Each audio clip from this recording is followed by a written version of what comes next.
Hello, everybody, and welcome to The Night Owl, a show that we do twice a week where we talk about all the latest in pop culture news, TV and movie reviews, gaming news, and just the general conversations of the day.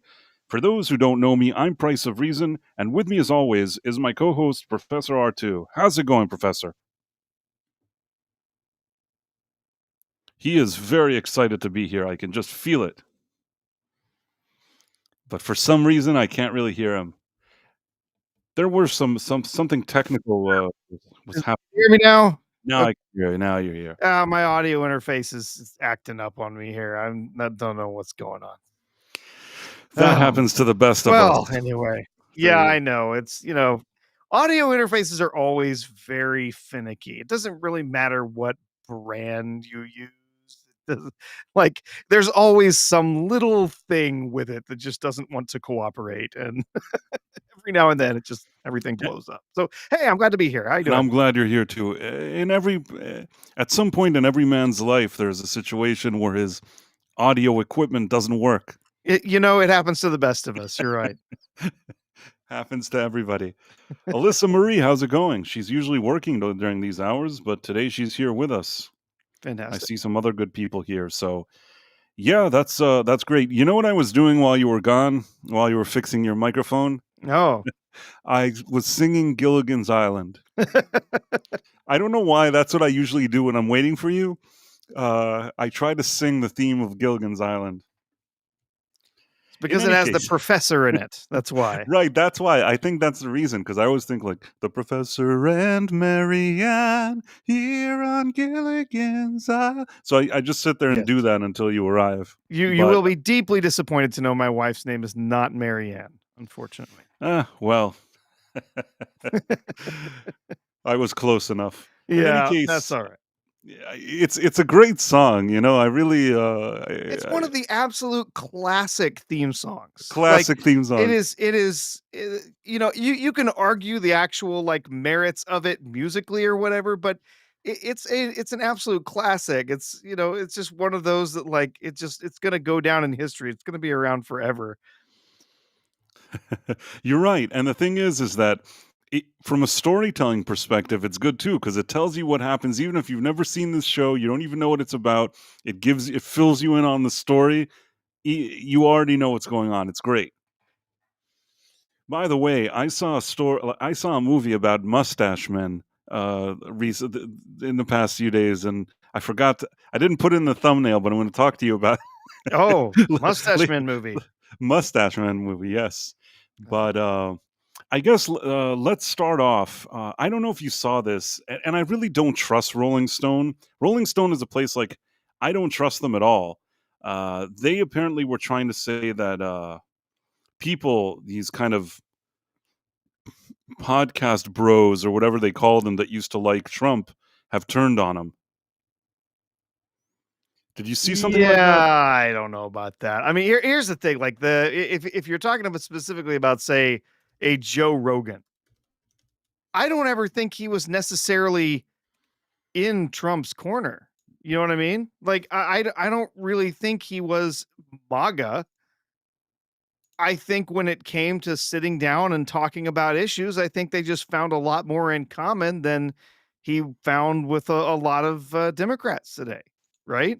Like Joe's actually a pretty liberal guy. I mean, so more like classical liberal, almost like libertarian in a lot of his views. And I think that he just found there was a lot more in common with Trump and his ideas than there was with what's popular in the Democratic Party today.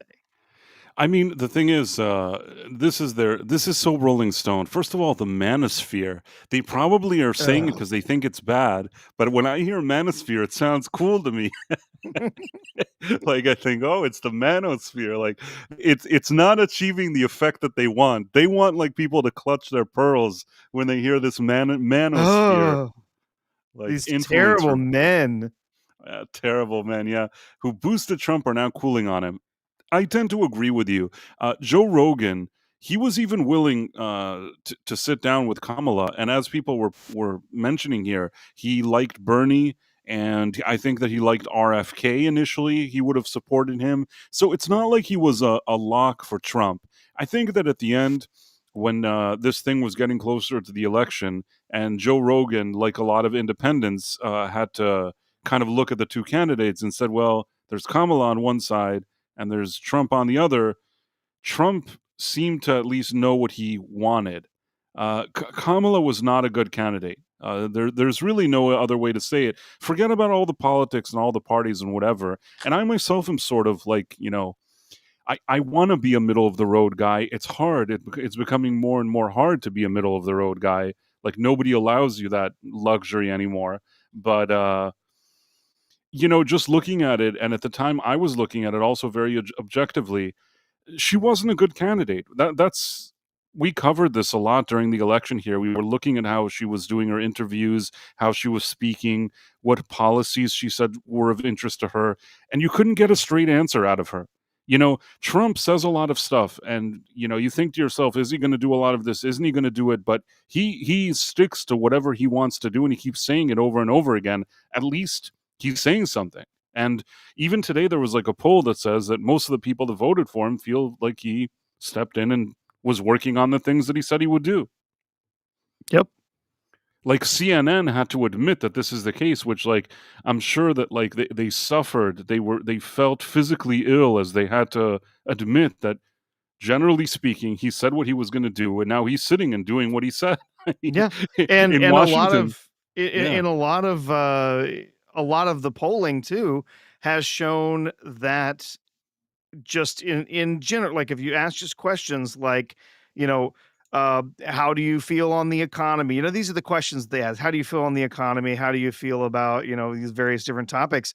And since that polling was done around the time that Trump took office, he's gone up in all of those major categories. Everyone, oh, economy up 10 points.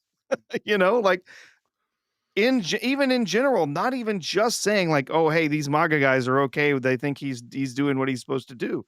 Like, there's a lot of people saying, "Yeah, I actually, yeah, I'm good with what he's doing. I'm okay with this." Yeah, I mean, he said what he was going to do, and he's sticking to what he said. He said that he didn't like what was happening with immigration, and then he stepped in. I mean, did Joe Rogan think he was just pretending that he would step in and do all this stuff? I mean, he said he was going to do it. Why wouldn't he do what he said? And I remember even Joe Rogan was like, "I didn't know it would be like this. I didn't know it would be like that." I mean, is there a nice way to like take people that are here illegally, in the millions and millions and millions of them, including criminals? Is there a nice way to do that? I mean, the one thing that I'll say is, and this is something that I could mildly sort of understand what he's saying, but at the same time, I don't share his sentiment.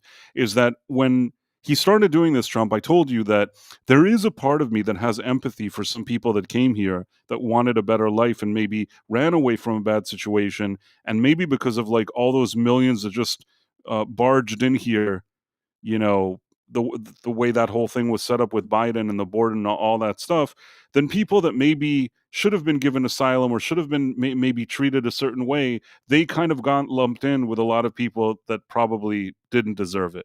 And I recognize that, but when a problem is so bad, I mean, what do you do? And that's, I think, I guess what I'm saying Yeah. is I'm not thrilled. They're like, oh, do you love it when you see people like being arrested and thrown out? If they're criminals, I don't mind that. But if they're just like, people that their visa expired or whatever, it's not that I don't necessarily love that. Okay. But at the same time, there's such mayhem. The what happened here on the border during those 4 years is something. There have always been issues, but that was something insane. It was Yeah. absolute insanity. It was complete chaos, and just allowing all of those people to just pour over the border or be flown in by the administration, but, "Oh, yeah, we'll just let you right in," right?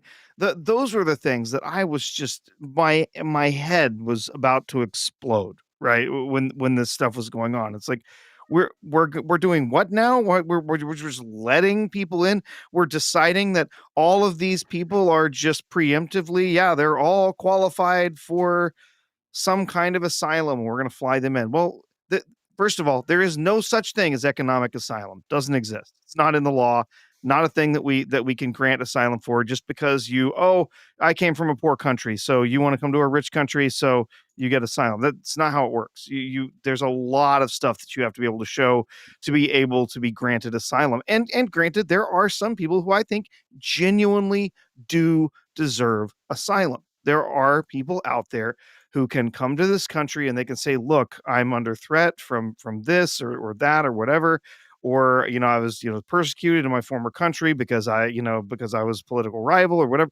It, there are people like that. And, I know that there's a lot of people who've been very angry about letting a lot of these Afrikaners, South African people, the South African farmers come in and be allowed asylum here. Uh, those people were literally being hunted and killed in their own country. They had political parties that would chant about killing them as part of their just regular like political rallies. So yeah, that qualifies, right? There are people, and I do see what you're saying, Press. Like, yeah, it is unfortunate that there are people who maybe really did come here. Their only reason for ever wanting to be here was, you know what, my life in Mexico or my life in whatever other country is bad. I want to be able to build something for myself. I can't do it here. I get that. But at the same time, like, we have to have laws that set down, here's who is allowed, here's who's not. We have to have laws that say, here's how you go about this process of getting in to the country legally. And I know people who have gone through that process. They've, and it took them Years. thousands of dollars and years It, of it's even meeting with it's even more. immigration lawyers and all sorts of stuff to be able It's to even make more it than in. that. It's even more than that because sometimes what you need is you need like a company or an employer to say, "I'm going to sponsor this Yes, person." yeah, you do have to have a sponsor, at least for most of the cases. Not all, Which but a lot of which them, yes. in a lot of them. Now, what that means also is if let's say you're qualified for a lot of different jobs, maybe you're qualified to get a better job or different things like that, you can't even think about that. As long as this process is going, whoever it is that agreed to sponsor you, and this could take years with lawyers and all this stuff, then you have to be there. It could be even a job maybe that doesn't pay well, but in some cases, in order to get your status, you're going to have to go along with that. So I guess what I'm saying is that people that do this legitimately, they even make sacrifices when it comes to, their own lives, their own livelihood, things like that. And meanwhile, you just have millions of people just strolling in like they don't have a care in the world. And I think that there's something wrong with that. Now, some of it is also that I think that there should have been, maybe a better system in place. This has nothing to do with Trump even and with Biden. It's a problem that's been kind of growing and growing and growing steadily for years. But with all that being said, what Biden did with that border is just a disgrace. And once you have that kind of situation, and it's clear that I'm not saying that everybody was criminals, but it's clear that there were criminals, it becomes a situation of like national security. And Yeah, I take that absolutely. seriously. I take seriously national security. I don't Yeah. think that's a joke.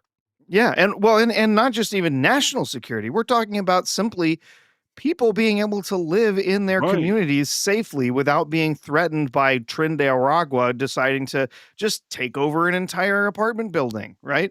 And there was this raid that happened in Chicago just the last couple days, made a bunch of news. Of course, a bunch of the stuff that got promoted was lies, like this whole thing that ICE was. Did you see the thing about ICE is arresting children? They were putting handcuffs on a kid. Did you see this video? Right, It was yeah, and I think I then saw, like, Jon Stewart crying about it or something. I have no yeah, idea. and Maybe I'm wrong. it's complete and utter bullshit.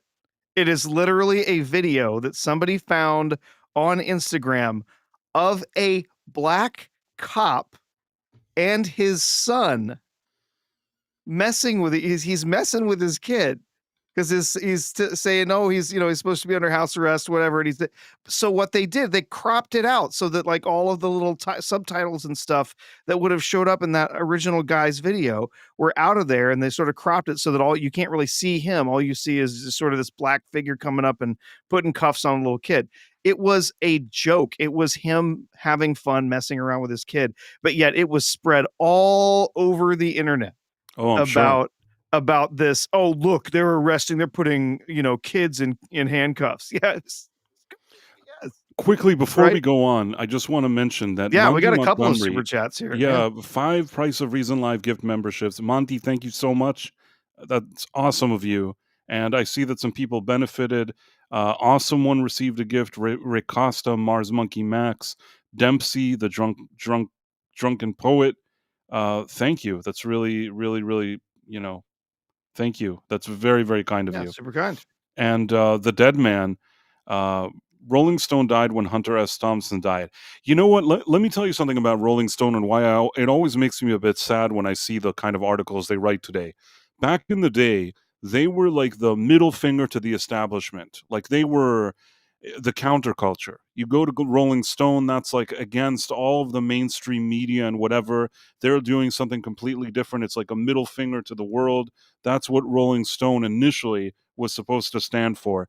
Today, there couldn't be a more mainstream media establishment crap bullshit publication than Rolling Stone. They've come full circle. They've become like 100% like the opposite of what they were supposed to be, in my opinion. Mhm.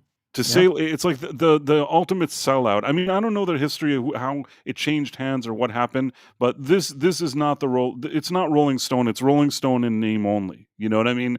There's no cool factor here anymore. It's just a bunch of whiny, annoying people that, that write these kind of manipulative articles. But I want to go back to that one.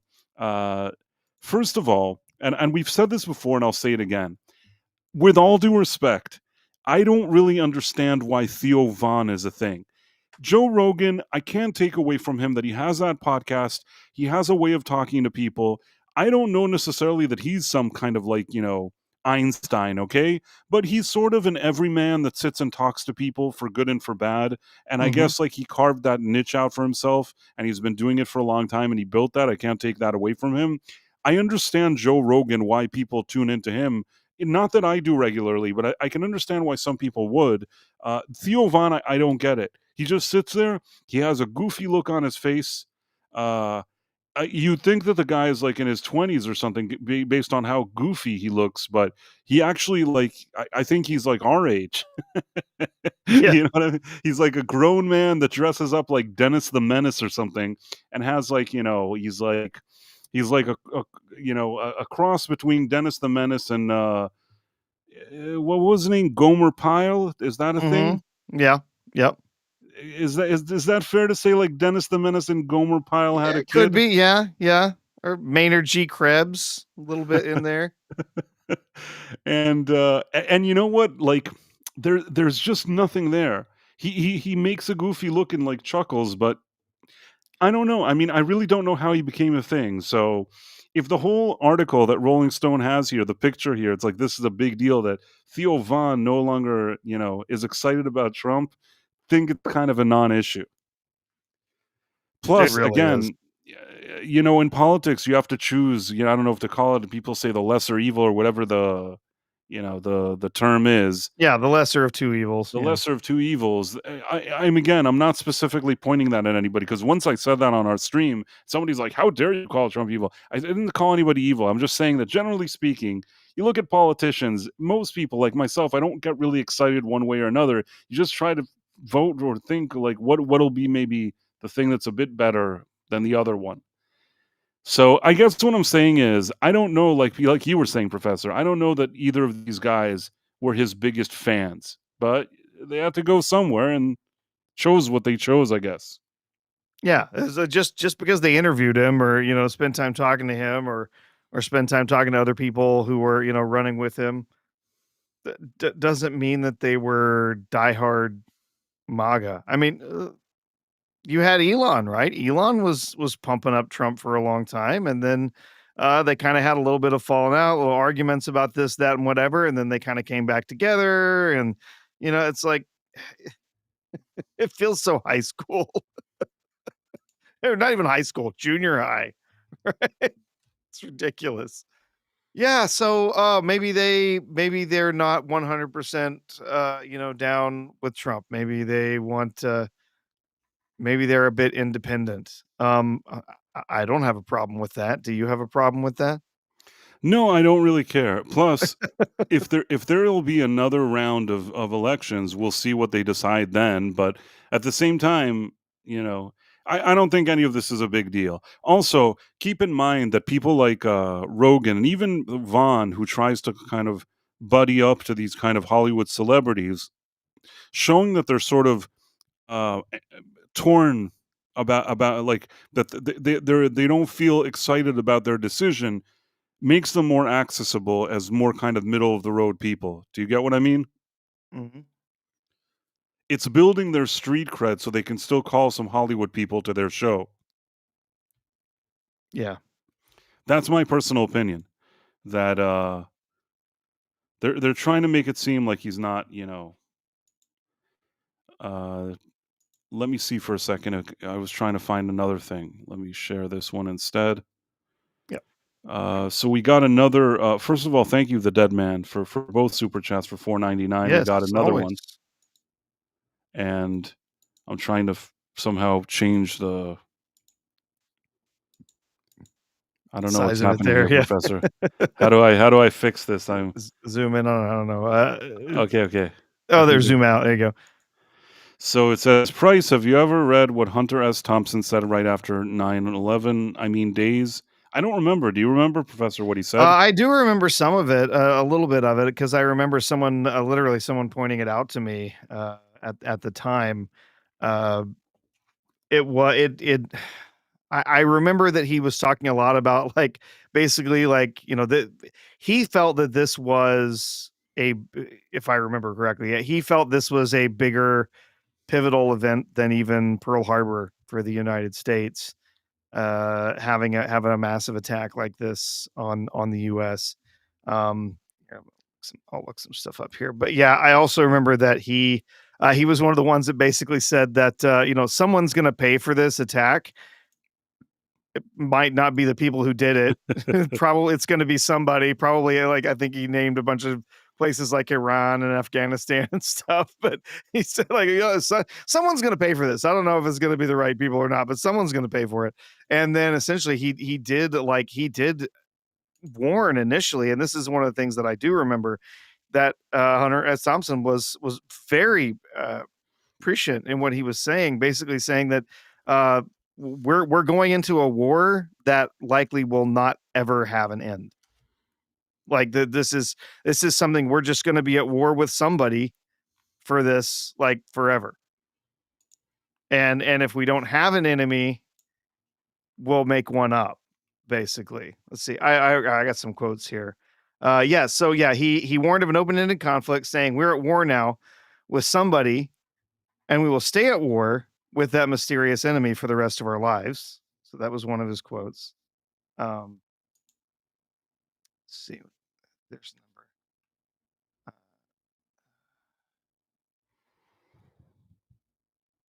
a number. Uh, he did maintain a critical term, urging readers to watch their backs at all times. That is why it is called terrorism. Yeah. Yeah, I do remember some of that because yeah, somebody specifically came out and was showing it to me, way back when. I wasn't a big reader of Hunter S. Thompson, but, it was really interesting to read at the time, and it came from a friend who was very, very critical of George W. Bush and his policies and, stuff at the time, so. I really like the movie Fear and Loathing in Las Vegas. I'll tell you that. Mhm. Have you ever watched that movie? Ooh, I have not actually, no. It may not be for everybody, but man, Yeah. I really like that. I really like it. I've never been a Johnny Depp fan. He's That he's is Johnny Depp's best role. He's Just he's so you know, never been a performer that I really cared for all that much. best role, Not that best I role of think it, not that I think performance of he's his career. terrible. I just he's never been a performer that I'm like, "Oh, yeah, I wanna see the next thing he's in."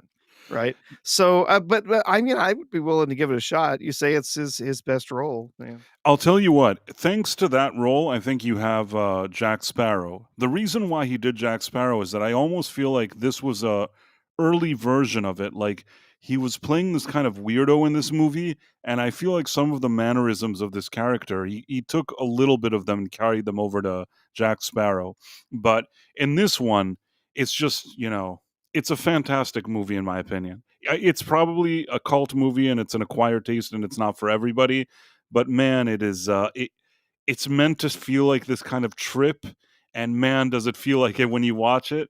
I also feel I think it's one of the Monty Python people, maybe it's with Terry Gilliam or somebody that directed it, and it's very, very kind of surreal. Again, not for everybody. I know that probably like 4 out of 5 people that'll watch that movie will scratch their heads thinking, "What did I just watch?" But the one person that enjoys will really, really enjoy it. That's all I could say.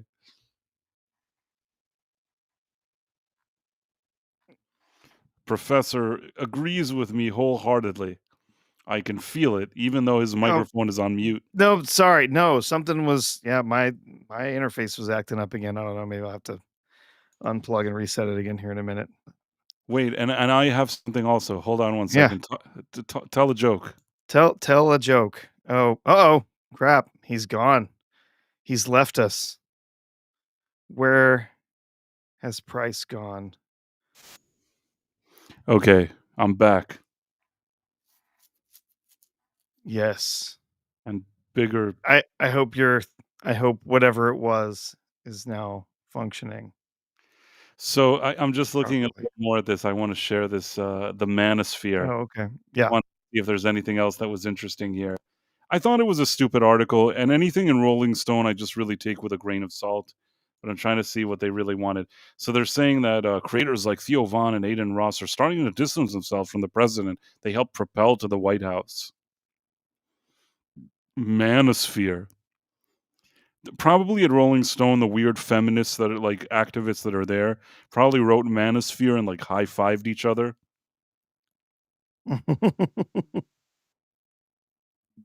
I guess Aiden Ross said, "I really, really wish I never got into politics. I just don't think I'll ever care enough again for another politician." I mean, what did all these people really expect?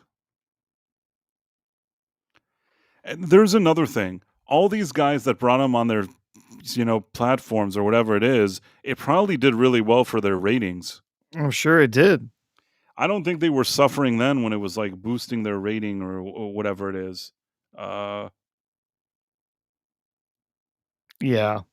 I don't buy this stuff. Oh, they're retreating. They're fleeing Trump. I don't buy all this stuff. I don't think they were ever quite as much in his corner as they want to make it out to be. I mean, if you'll remember, I mean, during the election, literally, they were being called all sorts of awful names and everything, literally just for agreeing to interview the guy, right? Just for agreeing to sit down and have a conversation with Trump, they were called all sorts of horrible names and all told that their careers were going to be over and all sorts of like they people were incredibly insulting to all of these different podcasters who agreed to an interview with him or with JD Vance. Oh, you're perpetuating all this awful stuff, whatever. No, and it's stupid. Like literally, we're just sitting down and having a conversation, and you're an idiot, right?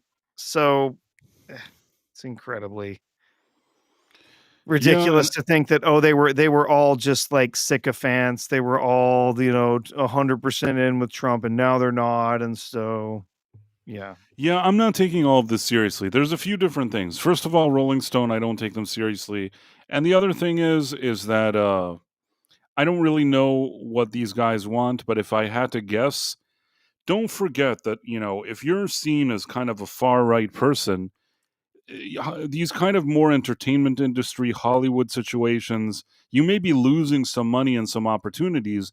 And if these guys are trying to be like more mainstream, like Theo Vaughn invites people like Ben Affleck and all these people to hang out with him. He wants to be more mainstream. If he sat around now with like a MAGA hat, it probably doesn't send the more kind of Hollywood types that he may be courting the message that he wants. Maybe he legitimately is disappointed. Maybe he is, maybe he isn't. But I also feel like these guys, they have their own agenda.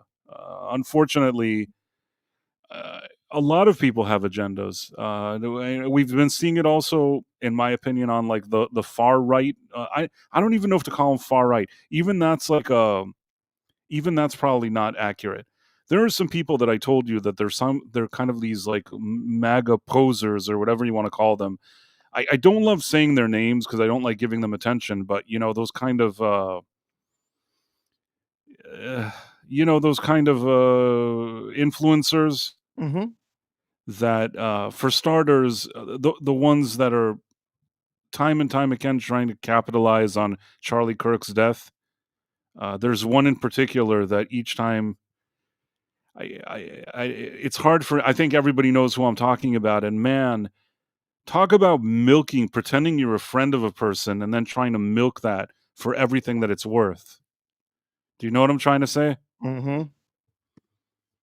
It's like, Yeah.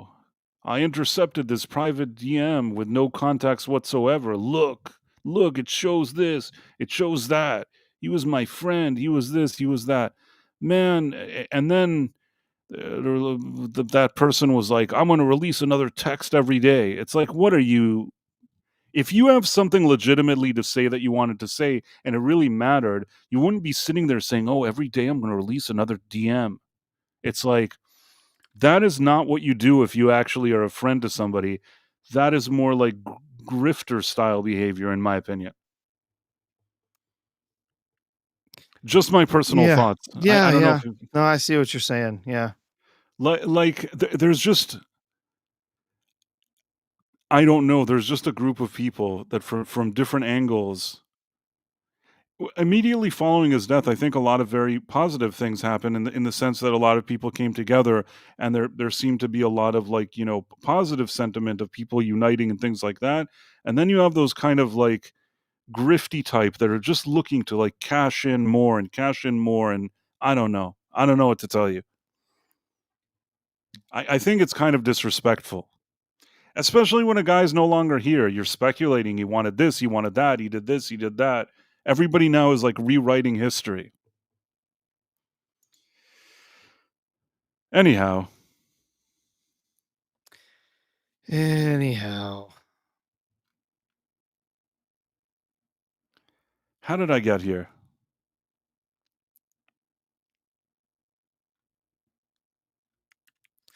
Professor? Yeah, sorry, responding to some stuff in chat. Ah, I see. I think I know what you mean. In any case, so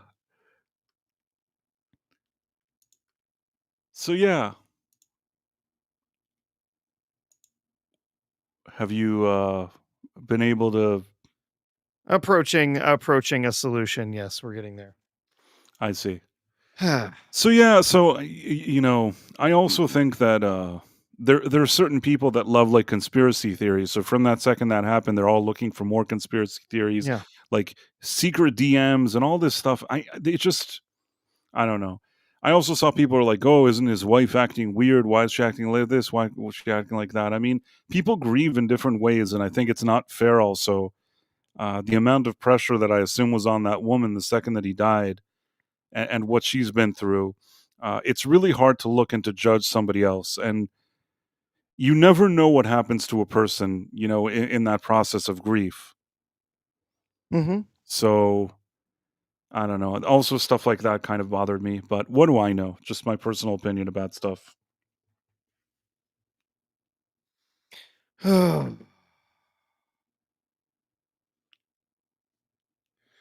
Anyhow, back to Theo Vaughn. Anyhow. I think he Theo. kind of looks Yeah. like a doofus.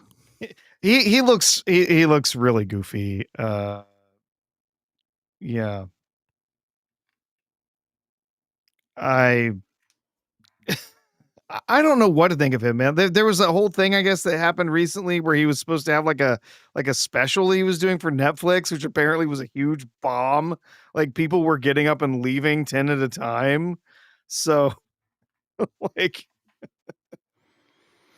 it's I've never understood his appeal, man. Never have. There's I don't understand why he's as big as he is. Uh, Uh, Moonlight Rider says, completely agree about that specific influencer grifting. It didn't take long either. Completely disrespectful. And yeah, I mean, I think it is disrespectful. And I know there's some people that their whole claim to fame is they peddle around like conspiracy theories. You know, there have mhm. been times where, not specifically those conspiracy theories, but there once in a while I'll subscribe to some strange theory. But I think that in this case, the vultures all woke up very quickly to try to circle this whole situation, and I just think it's annoying personally. Yeah. In any case, I don't necessarily get uh where Rolling Stone is really getting this. It feels like it's really like making a mountain out of a molehill. I don't get it. yeah, I know that that after she shared that DM, there were people from Turning Point that confirmed that that DM was real. But I will say this: we don't have the full context of that conversation. No, The we other thing don't. is, the other thing is that was a conversation that he thought he was having in private with a few people on a DM. So somebody telling somebody news that would obviously, even on a business level, upset a person, and he says like a comment that could be, interpreted in a lot of different ways, and in the heat of the moment of hearing like some news that he may not like, to kind of take that and then define his entire life with some DM that you've intercepted is just really strange to me. And I don't wanna dwell too much into that. I just thought that it was in poor taste, the whole thing, personally. That was how I felt. I felt that it's sort of, back in the day, we didn't have stuff like this. Maybe we were better off for not having DMs that somebody could share that, somebody, "Look at this DM this person wrote once." Oh, I don't know. I've been extremely irritated by all of these right-wing influencers, not just Candace Owens. There's been a bunch of them that have been like, "Well, right before he died, he sent me a private message, and I want you to know that he told me this." And I'm like, "F you." Like, seriously, you're literally trying to build your career off a guy's dead body. You're That's trying to on top of exactly. his grave, and that's gross. I don't care. You know what? Maybe he did send you that message. Shut up about it. Like, don't you don't have to sit here and be like, just so you know, I got this message from Charlie Kirk right before he died where he said he hates Israel. Okay, really? Are you serious? Shut up. Like, go away. Oh, I heard you right before he died, he was gonna convert to Catholicism. Really? That's great. Guess what? He's not here anymore. The pastor that came up and talked during his services wasn't, a Catholic, so shut up. Go away. I just all of these right-wing influencers who are just trying to, like, boost their careers on top of, Kirk, That's all they're and doing. his passing. It's disgusting. Even some of them that I kinda like, and I'm like, dude, don't do this. Don't do Yeah, that. it That's feels like there's oh so many people that are the like the second this happened, I'm not saying everybody. There's a lot of people that I think reacted to it very nicely, but yeah. so many people wanted to kind of cash in on it, and I don't know. It's fine to talk about it because it's something important that happened, but there's a level. It's a difference between on the few days that it was just happening and all that stuff. You talk about it. The ones that like continuously every day now come up with like a new cockamamie story of sorts or whatever. It's just really annoying. Well, and then Um, we got, and then there's the ones, especially Candace Owens, who are out there like nonstop pitching the conspiracy theories about, oh, I don't know, but but I know there was right. more than one person involved. I don't know, but I know. And it's like, Right. shut up. Candace, She I doesn't. can't believe I ever thought there was a time, Price. There was a time when I saw Candace Owens. I listened to something she had to say, and I listened to her, and I thought, "That's an intelligent young woman. I think I like her." I can't believe that I ever had that moment because now she is nothing but a grifting conspiracy theorist nut, and I don't understand why anyone wants to listen to her. She's a loon.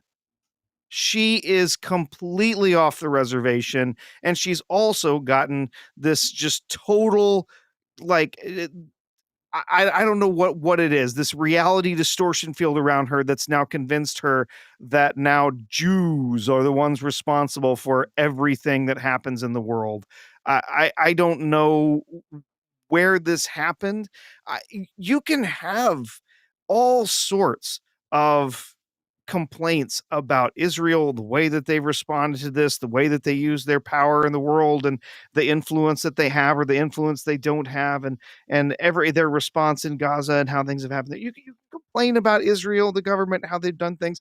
When you start to go down the road of saying, "Oh, it was the Jews," like I'm done. I'm done with you. Like, you're Yeah, no, she completely the lost touch with reality. and I think that people are writing something here that she's a grifter, and I'll say it, I'll focus on that in a second.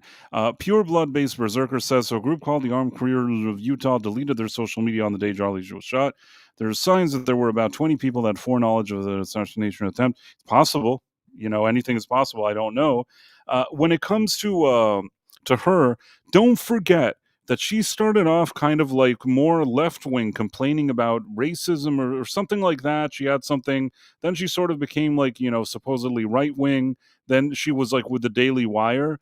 And then like she now hates the Daily Wire. Do you get what I mean? It almost feels like anywhere the wind is blowing that she can get the most amount of attention and maybe money, that's where she goes.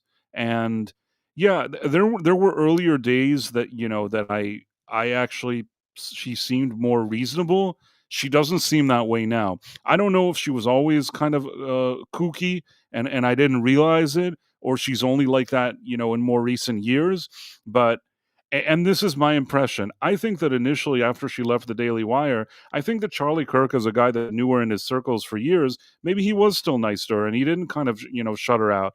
But I think that the more she went off, like, with the more crazy, insane conspiracy theories all day, the more she did that, the more it seemed like he distanced himself from her. And she could say that he loved her and sent her texts that she's the best thing ever all the time.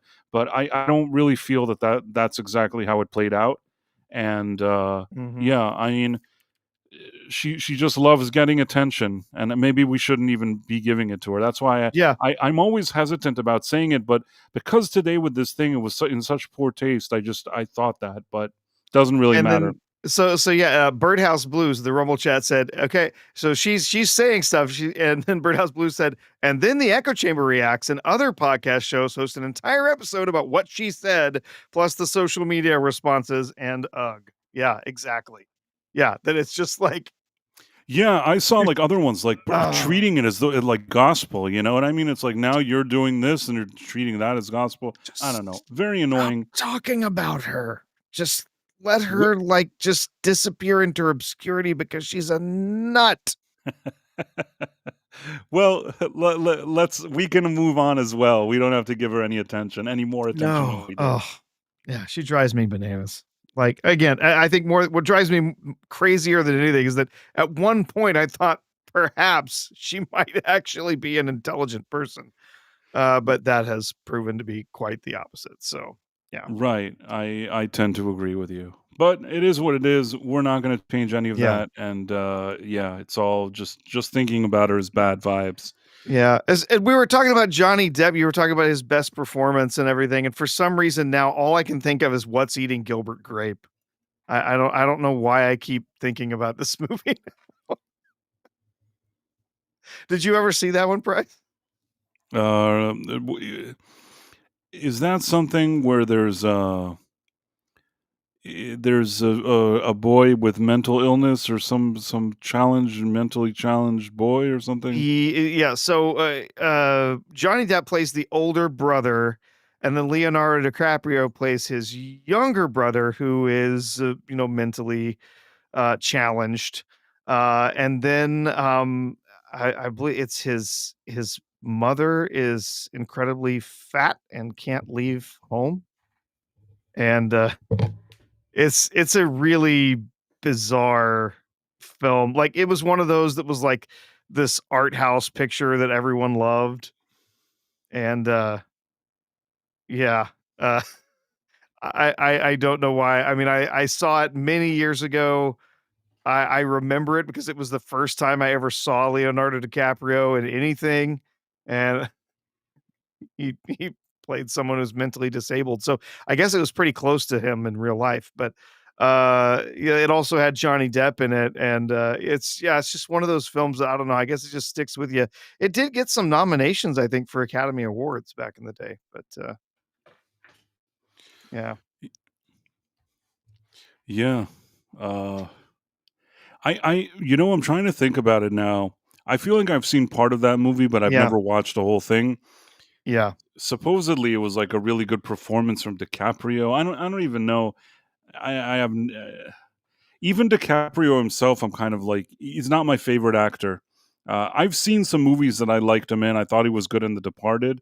I thought he was good in Once Upon a Time in Hollywood. I think those performances were good. I think if you put a really strong director, maybe even Django Unchained, if you put a really strong director to work with Leonardo DiCaprio, and he's worked with a few good ones, maybe there's a chance that he'll give like a good performance. But Mhm. I don't know. There's some actors that I feel like they lose themselves in every role. Like when I look at Christian Bale, he kind of is like a chameleon. He's a different person and vibe in every performance that he does. I don't really feel that way about Leonardo DiCaprio. There's something that Mhm. usually, he's a decent actor. He's a good actor, but I don't know if he's as good as everybody thinks. Is that a terrible thing for me to say? No, I don't think it is. I really don't think it's a bad thing to say. Inception was good. I didn't mind Inception. Yeah, I mean, I haven't hated everything DiCaprio's ever done. No, I mean, I don't It hate him. I don't hate the guy, and, like, it's not like if he's in a movie, I'm like, "Oh, no, but I yeah, won't I watch it." I I think saying he's overrated would perhaps be a pretty accurate Yeah, I statement. think he's overrated. I think that he's a fine actor, but I think he's overrated. He's not the best actor. He's just a pretty good actor. Istafobos says Daniel Day-Lewis. Daniel Day-Lewis is a good actor. Daniel Day-Lewis is a really, really good actor. And yes, I've mentioned it before. I met him. Yes. Yes, and he seemed really happy to talk to me. I He seems don't. like it's surprising because he takes on these roles and he is I don't know that he's necessarily like full method, but he seems to really just bury himself in these roles, disappear into the roles when he takes them. There's been a movie or two that he's been in that it was and I'm like, "Oh wait, that was him?" Like he's a really really dedicated performer in what he's doing and it's interesting to think like because you think about someone like that and you wonder like are they like crazy intense like outside of acting or are they really laid back and kind of chill like they're only really intense when they're on the job. So it's kind of funny to hear like yeah he's easygoing and like just wanted to sit and chat with you. I think that's hilarious. I think that's great that he was just kind of easygoing and happy to have a conversation. Pure Yeah. Blood-based berserker wants to know what Daniel Day-Lewis smells like. I don't know. I've told you this before. I think he had a Bob Marley hat on. No. He had a hat that it looks like what Bob Marley would wear, but he's not Bob Marley, so it was strange that he was wearing that hat. It had like the Oh, colors of Jamaica on it or something. I can't. It looked like it was knitted. You know those kind of. Think of Bob Marley wearing that kind of Bob Marley hat, but Bob Marley had these kind of dreadlocks which would seem to fit in a hat like that. Daniel Day-Lewis did not have dreadlocks.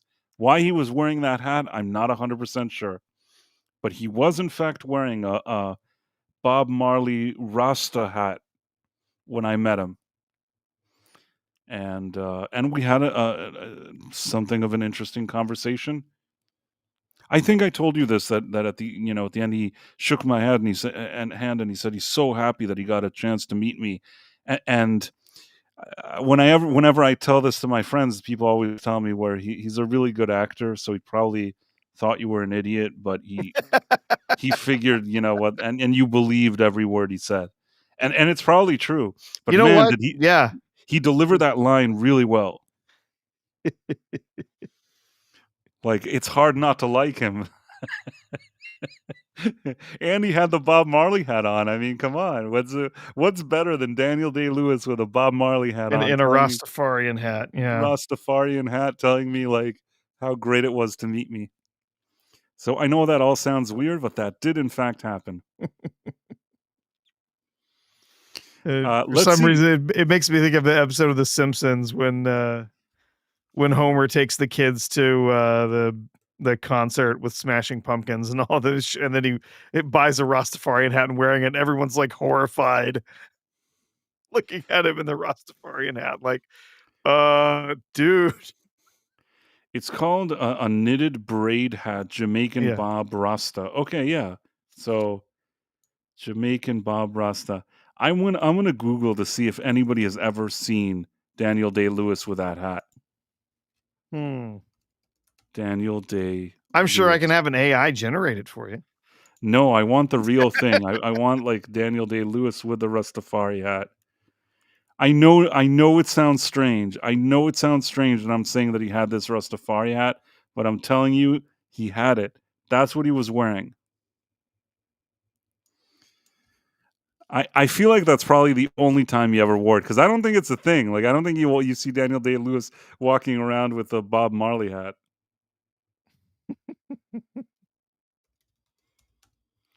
Anyhow, Not any images I can find. I'm trying to find one now. I want to find that photo. I'll feel much better about myself if you can find one that he has it. Anyhow, what else were we talking about, Professor?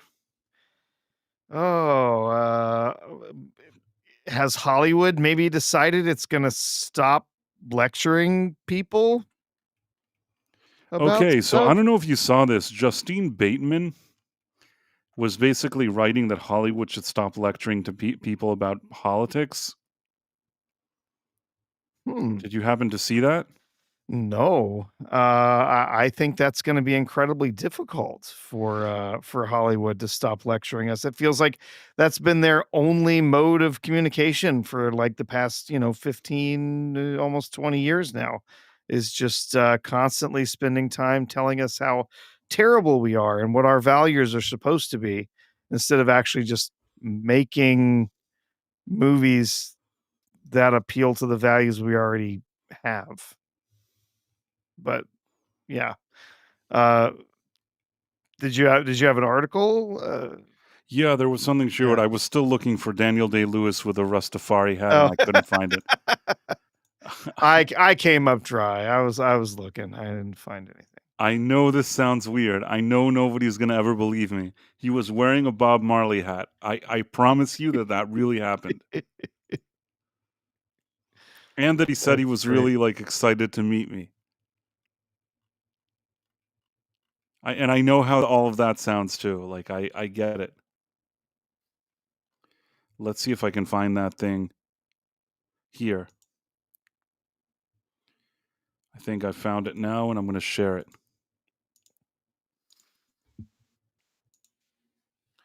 So she wrote, best thing filmmakers and series showrunners can do right now is leave politics out of their projects. People are besieged with politics online and on TV. When they watch entertainment, they want a break from all that. Now, the thing is that she's right, but Oh, I actually absolutely. agree with John F. Trent here, who answered her. This is a common saying 5, 10 years ago. That time has passed. We are now in the existential fight between good and evil. Maybe that's a bit on the dramatic side, but I tend to agree in the sense that we have been saying this for years. We have been saying this same thing over and over for years. At least I've been saying it since like 2017. Since the release of The Last Jedi, I've been saying that vocally. I know a lot of people in our circles. They that's where they kind of woke up and they saw what was going on, and everybody was saying that, and it just got worse and worse and worse and worse, and no lessons were learned at all. And I kind of appreciate that Justine Bateman is a person that became kind of based in recent years. She's distanced herself from a lot of these kind of weird far left agendas, and kind of stepped steered away from them, and I do appreciate that. But first of all, I don't think that she does represent Hollywood. uh, she's like what you like to say, she's about one tweet away from not receiving any more calls from Hollywood, if you know what I mean. Feels like it, but at this point, I'm not sure she actually cares. I guess she doesn't. I mean, I hope for her that, in her youth, because she did make money in her youth, I hope that she invested it well, or she didn't spend it all, and she's not relying on them to pay her bills or anything like Mhm, that. Because I don't think, based on what I've seen in recent years, that she's like at the top of their call sheet, if you know what I mean. mhm, yep. So yeah, uh, somebody says, Corey Dallas says, I haven't watched many movies lately except for one series about a year ago with Sylvester Stallone and Tulsa King. Well, there's a new season now, and I've been watching that, and yeah, I've been enjoying that. Yeah, So, the new season's been eh, it's okay. going It through the motions. it's There's nothing. moving very slowly too. It's going very slowly. I feel like a lot of what's happened over 3 episodes could have been like an episode and a half worth of content. It feels like it's really stretching to fill the time. Yeah, I see what you're saying, and yeah, I mean, listen, she's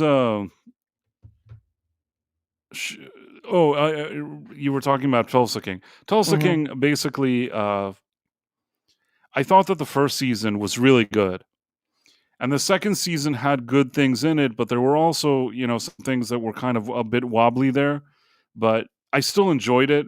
Now, this third season, I'm already invested enough in the show that I can enjoy it. I'm not Yeah, suffering watching it, but it does feel like, there isn't anything especially fresh happening.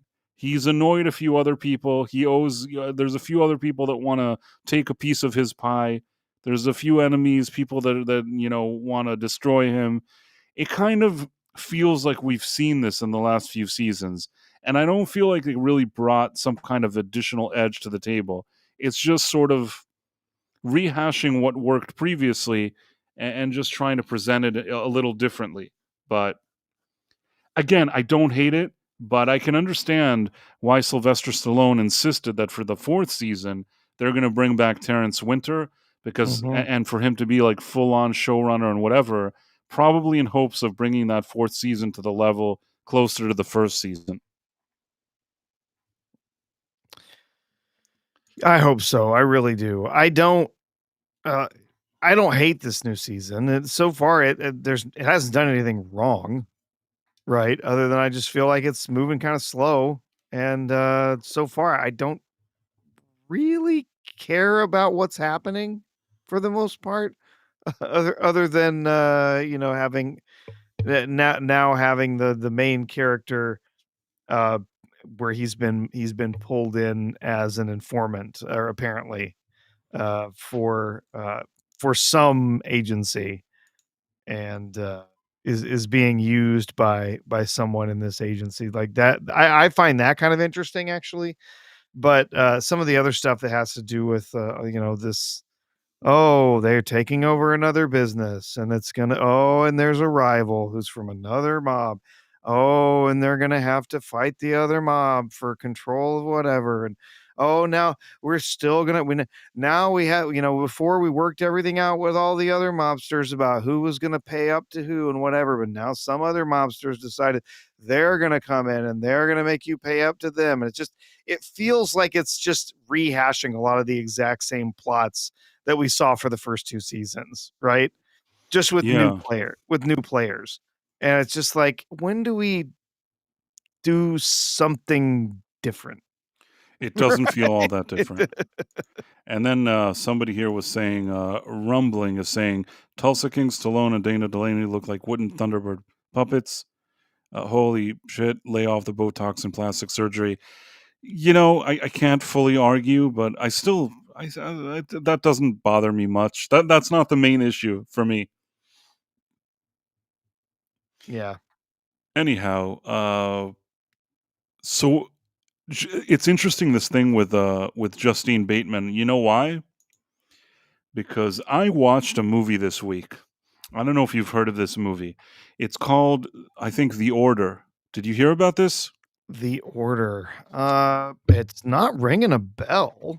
So I was looking, at Amazon or what. I think it was on Amazon. I was looking and it kind of popped up like the movie The Order has Jude Law. It has Nicholas Holt in it. And I looked online, and of course, like Rotten Tomatoes, it's like the best movie that ever happened. But I looked, it seemed like when I read the description of it, I thought, okay, this could be an interesting movie. Let me see if I can pull up something about it. Give me a second. Rotten Tomatoes. It's going to have like 100. And I kind of know why. Uh, the Order. So let's see if I can share this.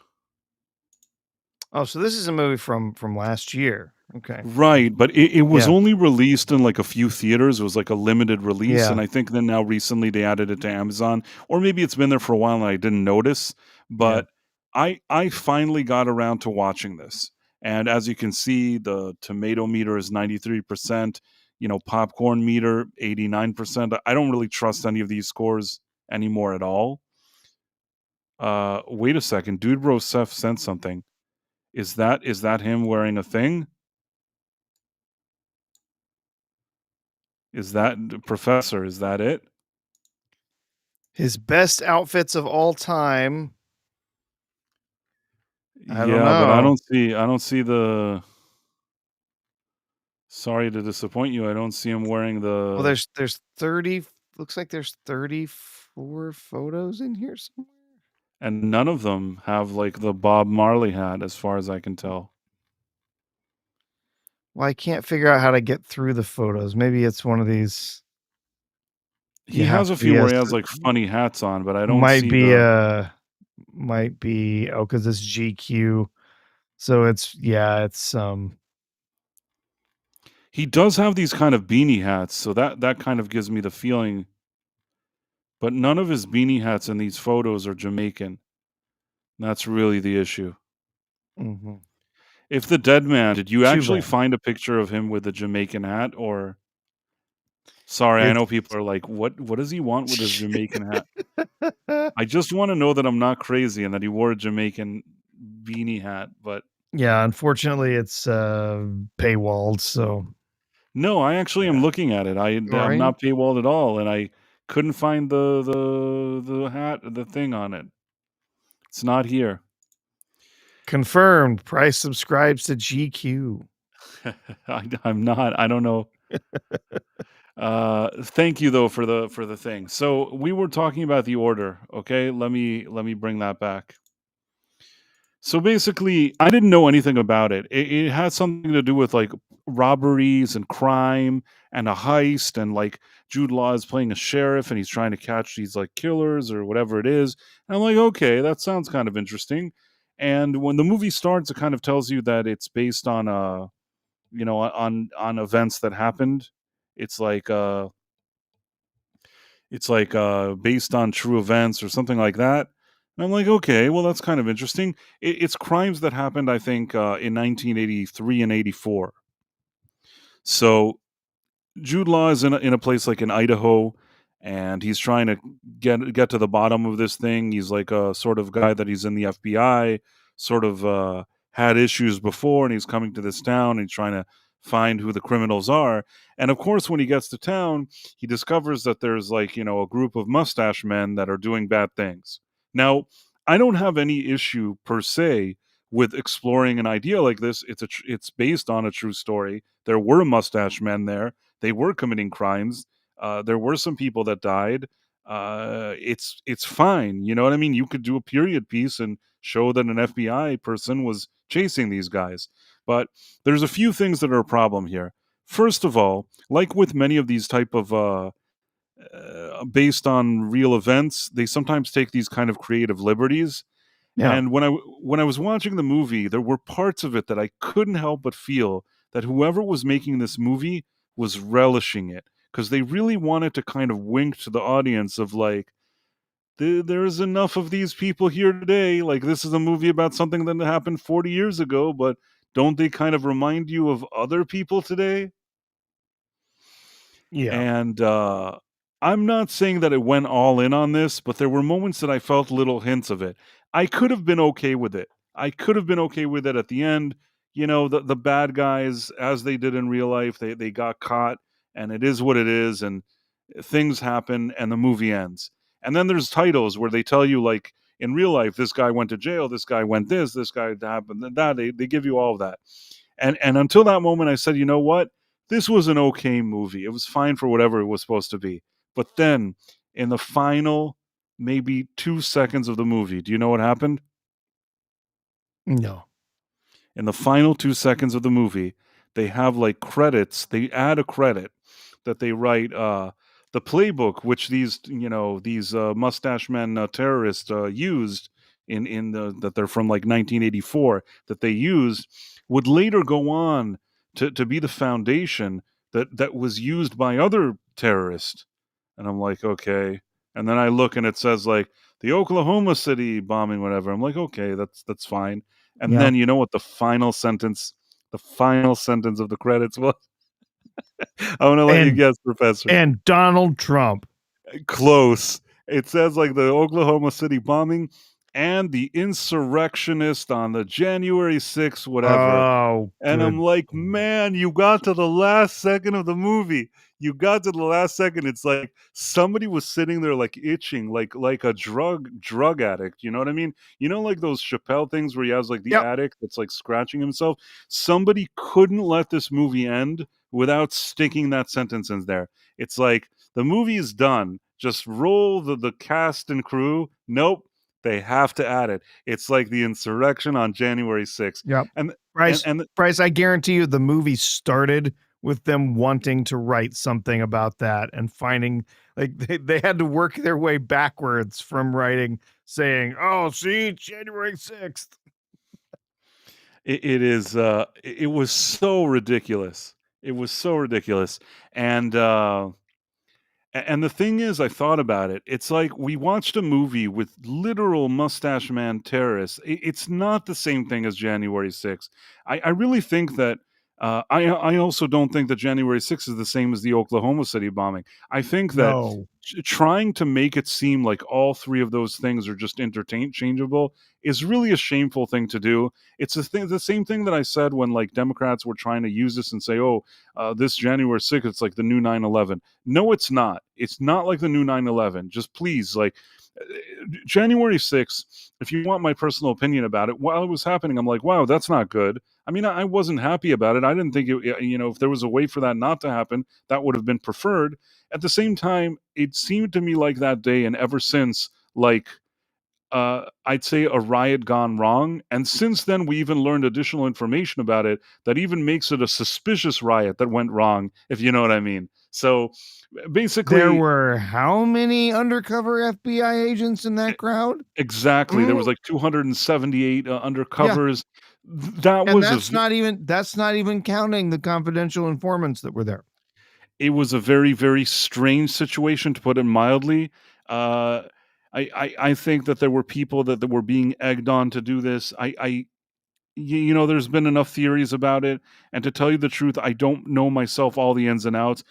There are enough things about it that seem fishy. Regardless, even if let's pretend that all the fishy stuff didn't happen, and it was just some people that a riot gone wrong without all the additional information we know. I still think that that's not something you mentioned in the same sentence as you know as 9/11. You don't mention in the same sentence as those mustache man terror people. I think that trying to tie all of this together is just it's shameful. It's really, really a disgrace. And when I saw the movie, it's so strange because I got until the end thinking, well, it's okay. Until I saw that. It's like they managed to take a stupid credit at the end and just annoy me in the literal final 2 seconds of the movie. Yep. Got to twist the knife. It's just and also notice, I mean, now this is what all of Hollywood wants to do, and it also ties into what James Gunn is doing.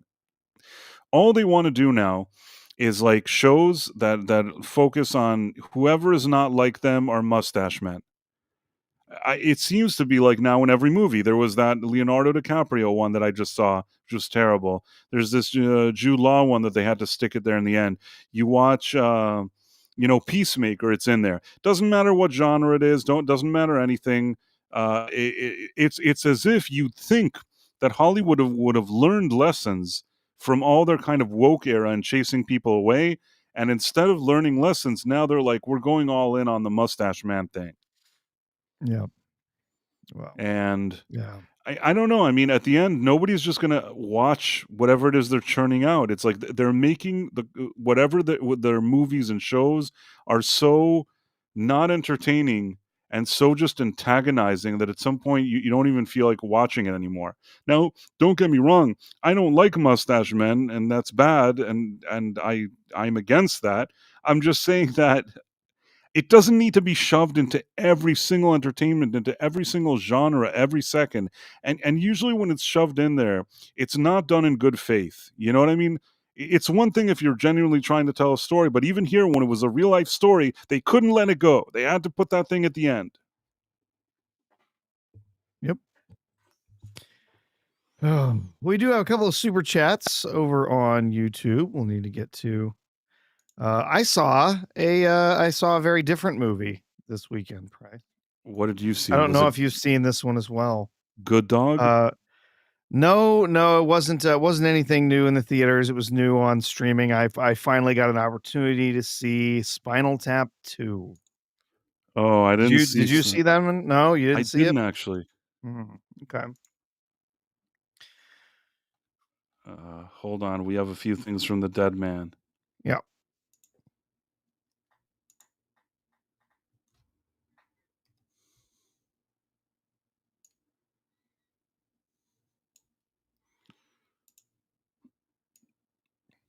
And 6 also has a comment for you.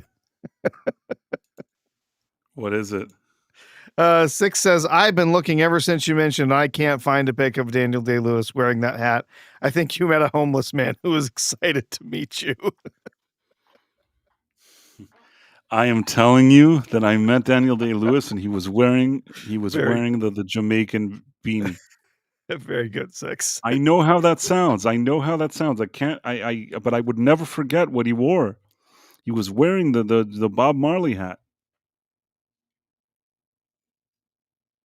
Yep. Oh, all right. We got our super chats. The super chats, yes. So we have the Dead Man for $4.99. Thank you very much, the Dead Man. Funny you mentioned Bob Marley. I was thinking the other day that Marley's legend has faded. I'm not saying that's a good thing. Yeah, I don't know. I think that Bob Marley was brilliant. I thought he was a brilliant musician. When I think reggae, I really, I can't think of a kind that I like better than what Bob Marley did. It's also rare that you have somebody that like does something, a certain style of music, and he does it so well that almost any reggae that I've heard later over the years always sounds a bit candy ass to me compared to Bob Marley, who just seems like the real deal to me. But I'm not saying that everything is crap like that. That's not him. But I don't know. I feel like he was the real deal, and I'm trying to think when I've heard something that I thought was better than that, and I really don't think I have.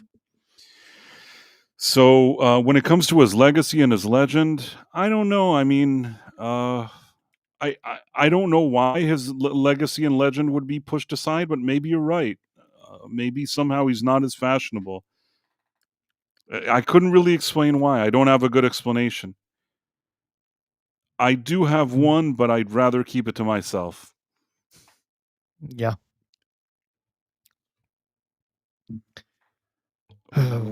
What else were we saying? Oh, What? okay.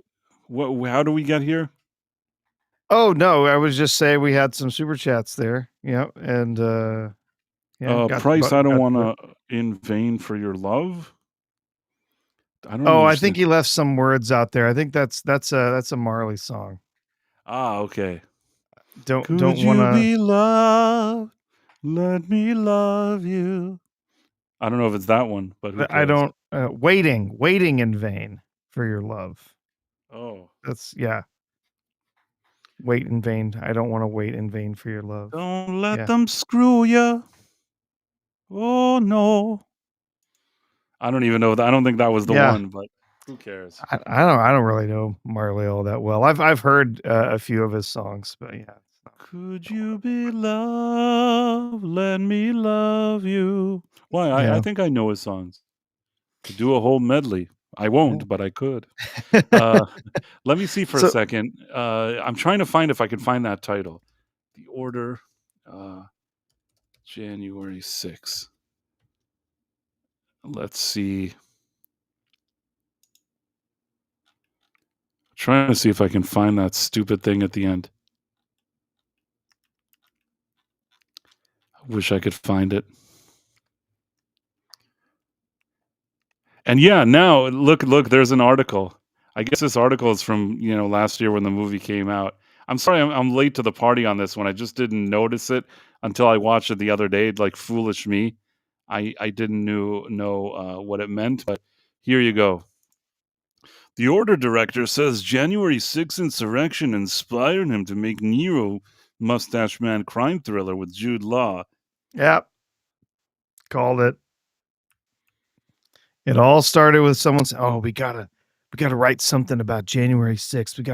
We gotta really stick it to them so that they know they have to understand how bad they are and how what awful people they are." So, Rumbling says, "Don't quit your night job." I guess he meant with my singing. I actually used to be a singer, so I reject that theory of yours. I reject your reality and substitute But my but I will say this: I'm not a reggae singer. Like if you're expecting me to sound like Bob Marley, that's not going to happen. I'll give you that. If I needed to, if I wanted to stop everything I was doing and become like a reggae singer, that absolutely would not work. I cannot be a convincing reggae singer. I'll give you that, Rumbling. And yeah, passionate of the Christ. Part two is a bit strange. well, it's gonna, be after the crucifixion with his resurrection and ascension into heaven and such, and the different apostles and what they did afterwards. I'm sure there's something there to be told, I'm sure. But yes, it does sound when you say it, it sounds rather silly because the whole name, The Passion, that all comes from that entire that story of him up to, the crucifixion and the resurrection, and it's been The Passion has been a thing for centuries, and, there's passion plays that are done and, lots of, churches and various places. So to be like, "Oh, we're gonna follow that up," it's like The Passion of the Christ 2 Electric Boogaloo or something, right? That's what I keep It's thinking. it sounds a little silly, right, to do With that, like but like people always laugh because they're like they say like the tagline, "This time it's personal." this time it's personal. Yeah. Right? Because what else can you say about it? But Gandhi 2. No more Mr. Nice Guy. isn't that like from UHF or something? Yes. Yep. That's one of the commercials from I UHF. love that. That movie is so It's an underrated. absolute classic. I love that film. It's so great. I love that film so much.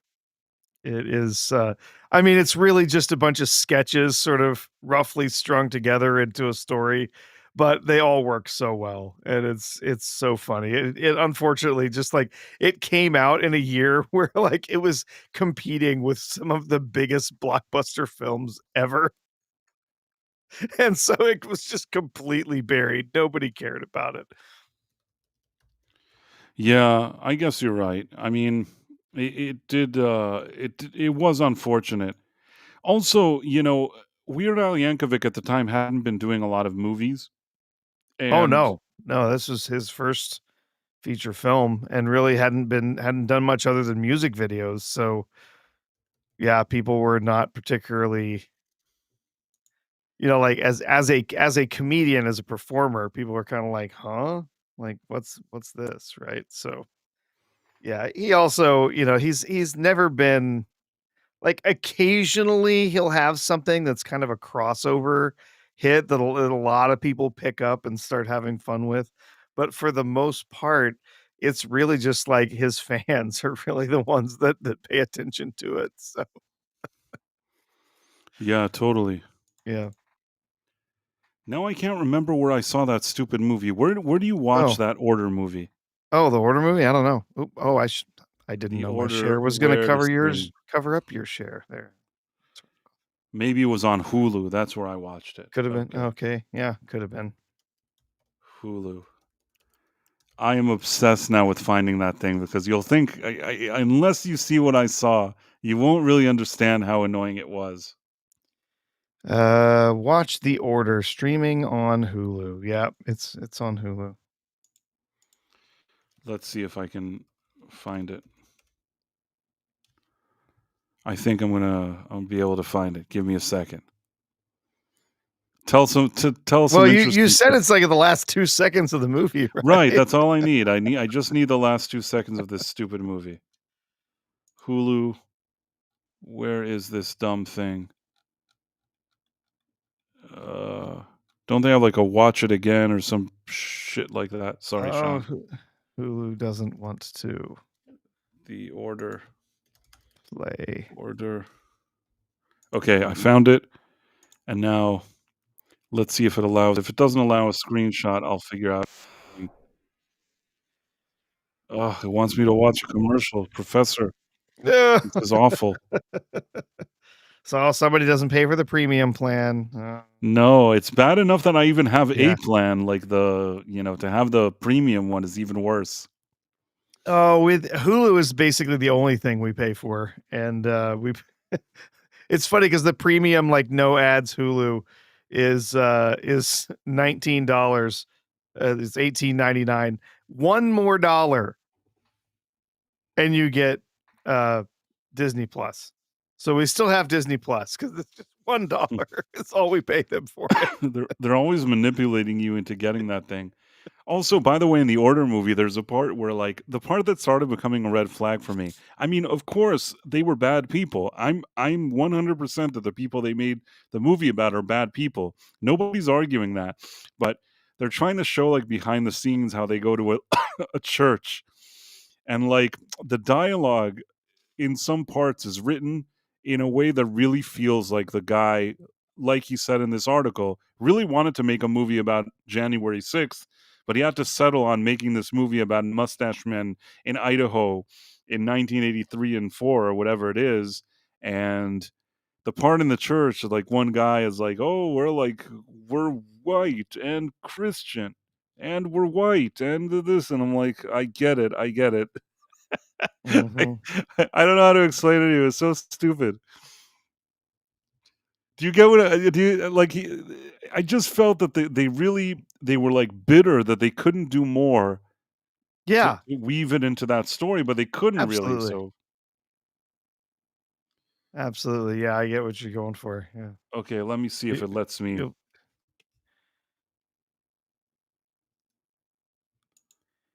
Oh, no, it did. Okay, hold on.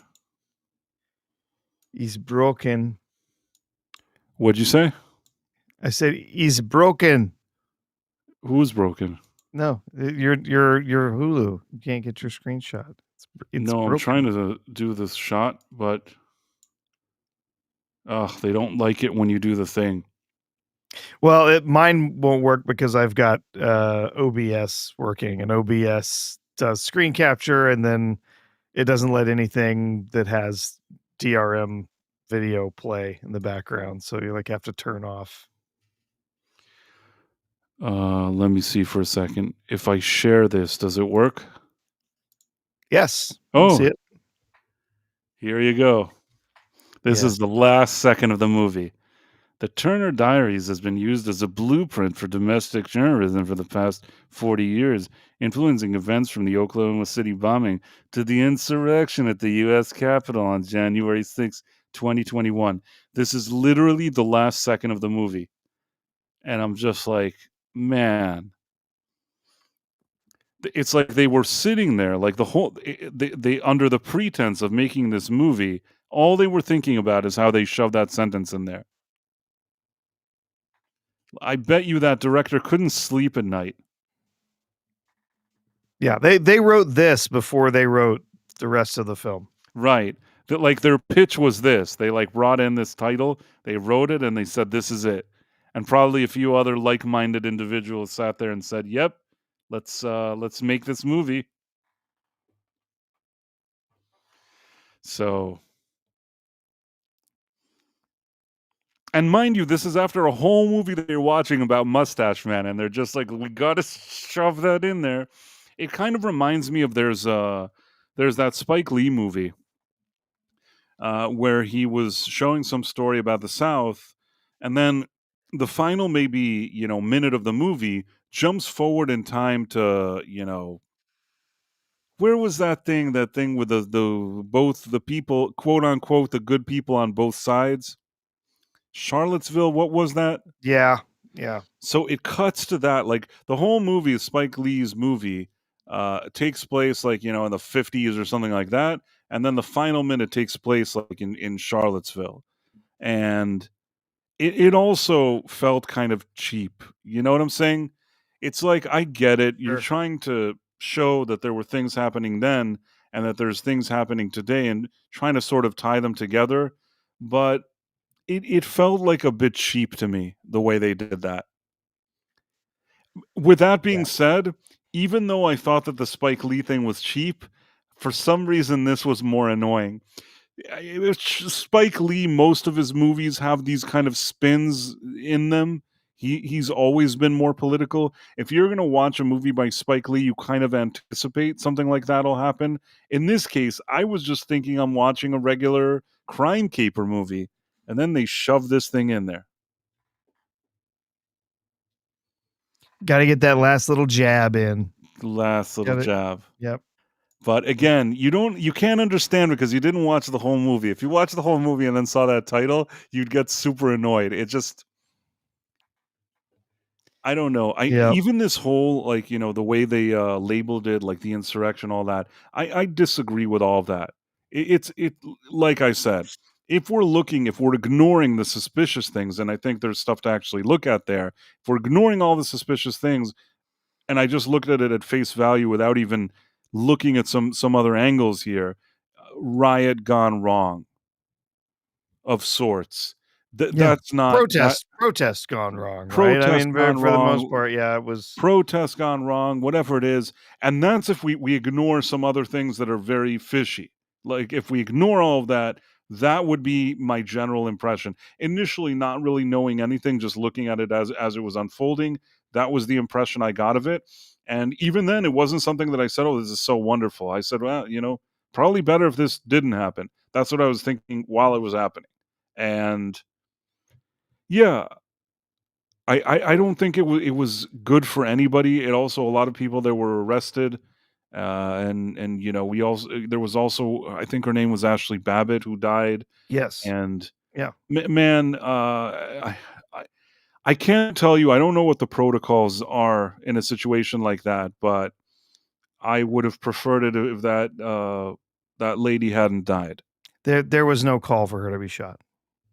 I And I it they can argue it all they want. I know one, I literally have met one of the, senators that was there when it happened, and, he, was saying, "Oh, everyone was scared and they were, terrified for their lives," and he even comforted, the guy that shot her and, saying, "Oh, you did what you had to do," that kinda thing, like, no, I'm sorry, that was uncalled for.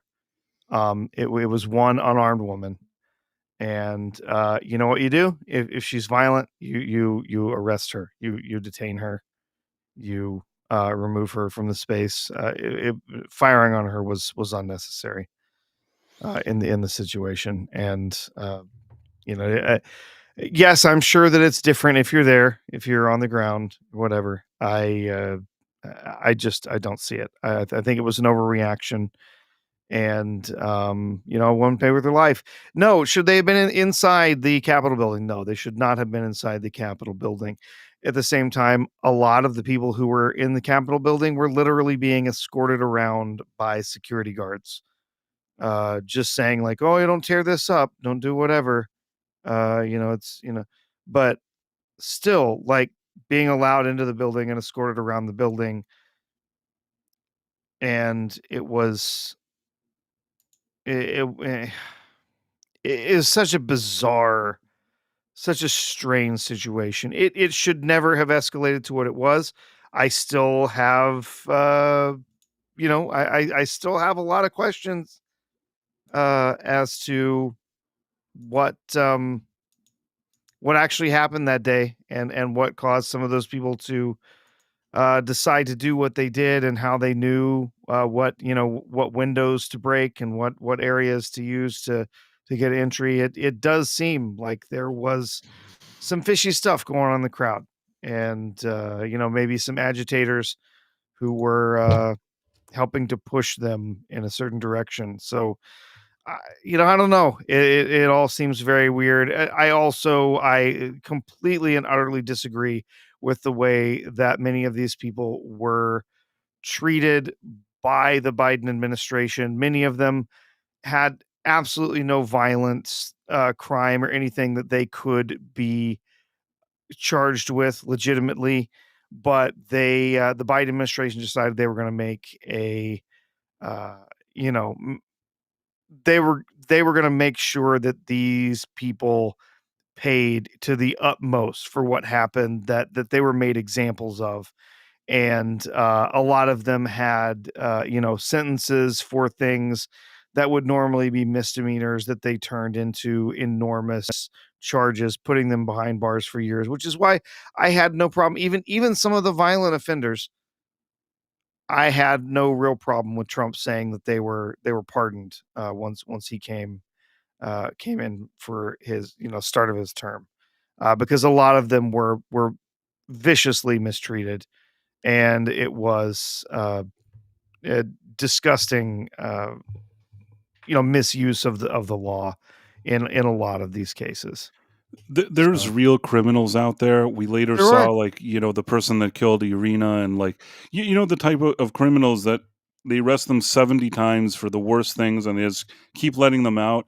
These guys, I don't know. Probably every case is different, and I'm not going to pretend I'm an expert in every single person that they arrested. But there was a general feeling that they really kind of threw the book at them, and It I did. didn't see anybody throwing the book at all those kind of, like, summer of love festivals. There were Absolutely so not. many people that nobody did anything to. Absolutely not. Yeah. Let's talk about something else for a little bit. Let's get away from Yeah, January this is 6th. a dark stream. We went into Yeah, a few yeah. directions that So, are. yeah, I got to see Spinal Tap 2. Like I said, I did not was never able to get to see it in the theaters. I was just far too busy with the start of my semester and stuff. But I did get to see it this weekend. Sat down and watched it. You said you haven't gotten to see this, Price? uh I haven't seen it yet. I've seen the Okay. original one. Not a Okay. million times, by the way, but I've seen the Yeah. original one. No, That's no, a I haven't seen classic. the original one a million times either. I've probably seen the original one maybe 5 or 6 times. It is an enjoyable film. It's incredibly funny, and the humor really works very well. Uh, Not so much in Spinal Tap 2, unfortunately. As we can see, the tomato meter is 66, 90% on the popcorn meter. Those are the verified ratings. I wonder what the full audience ratings are. All audience. Can't even tell Um, anymore. That's so yeah, they don't even let you. convoluted They don't even now. let you see it anymore.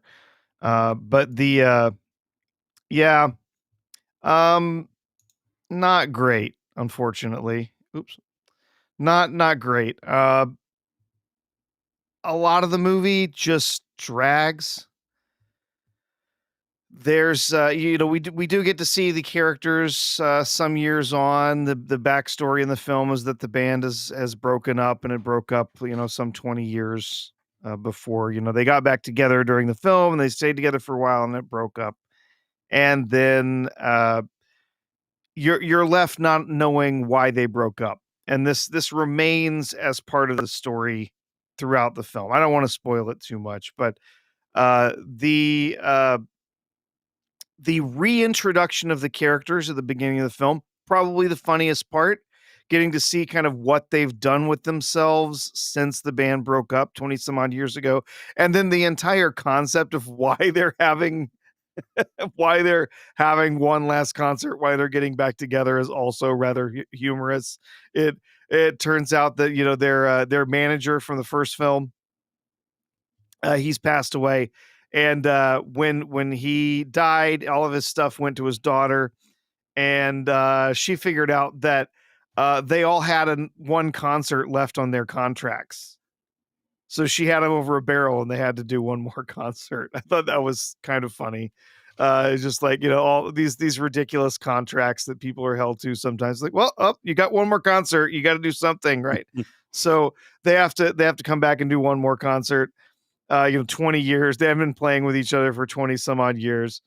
And yes, there is some amusing bits. I thought some of the funniest material in the film, where we get to see them in their new lives and what they've gone on to do.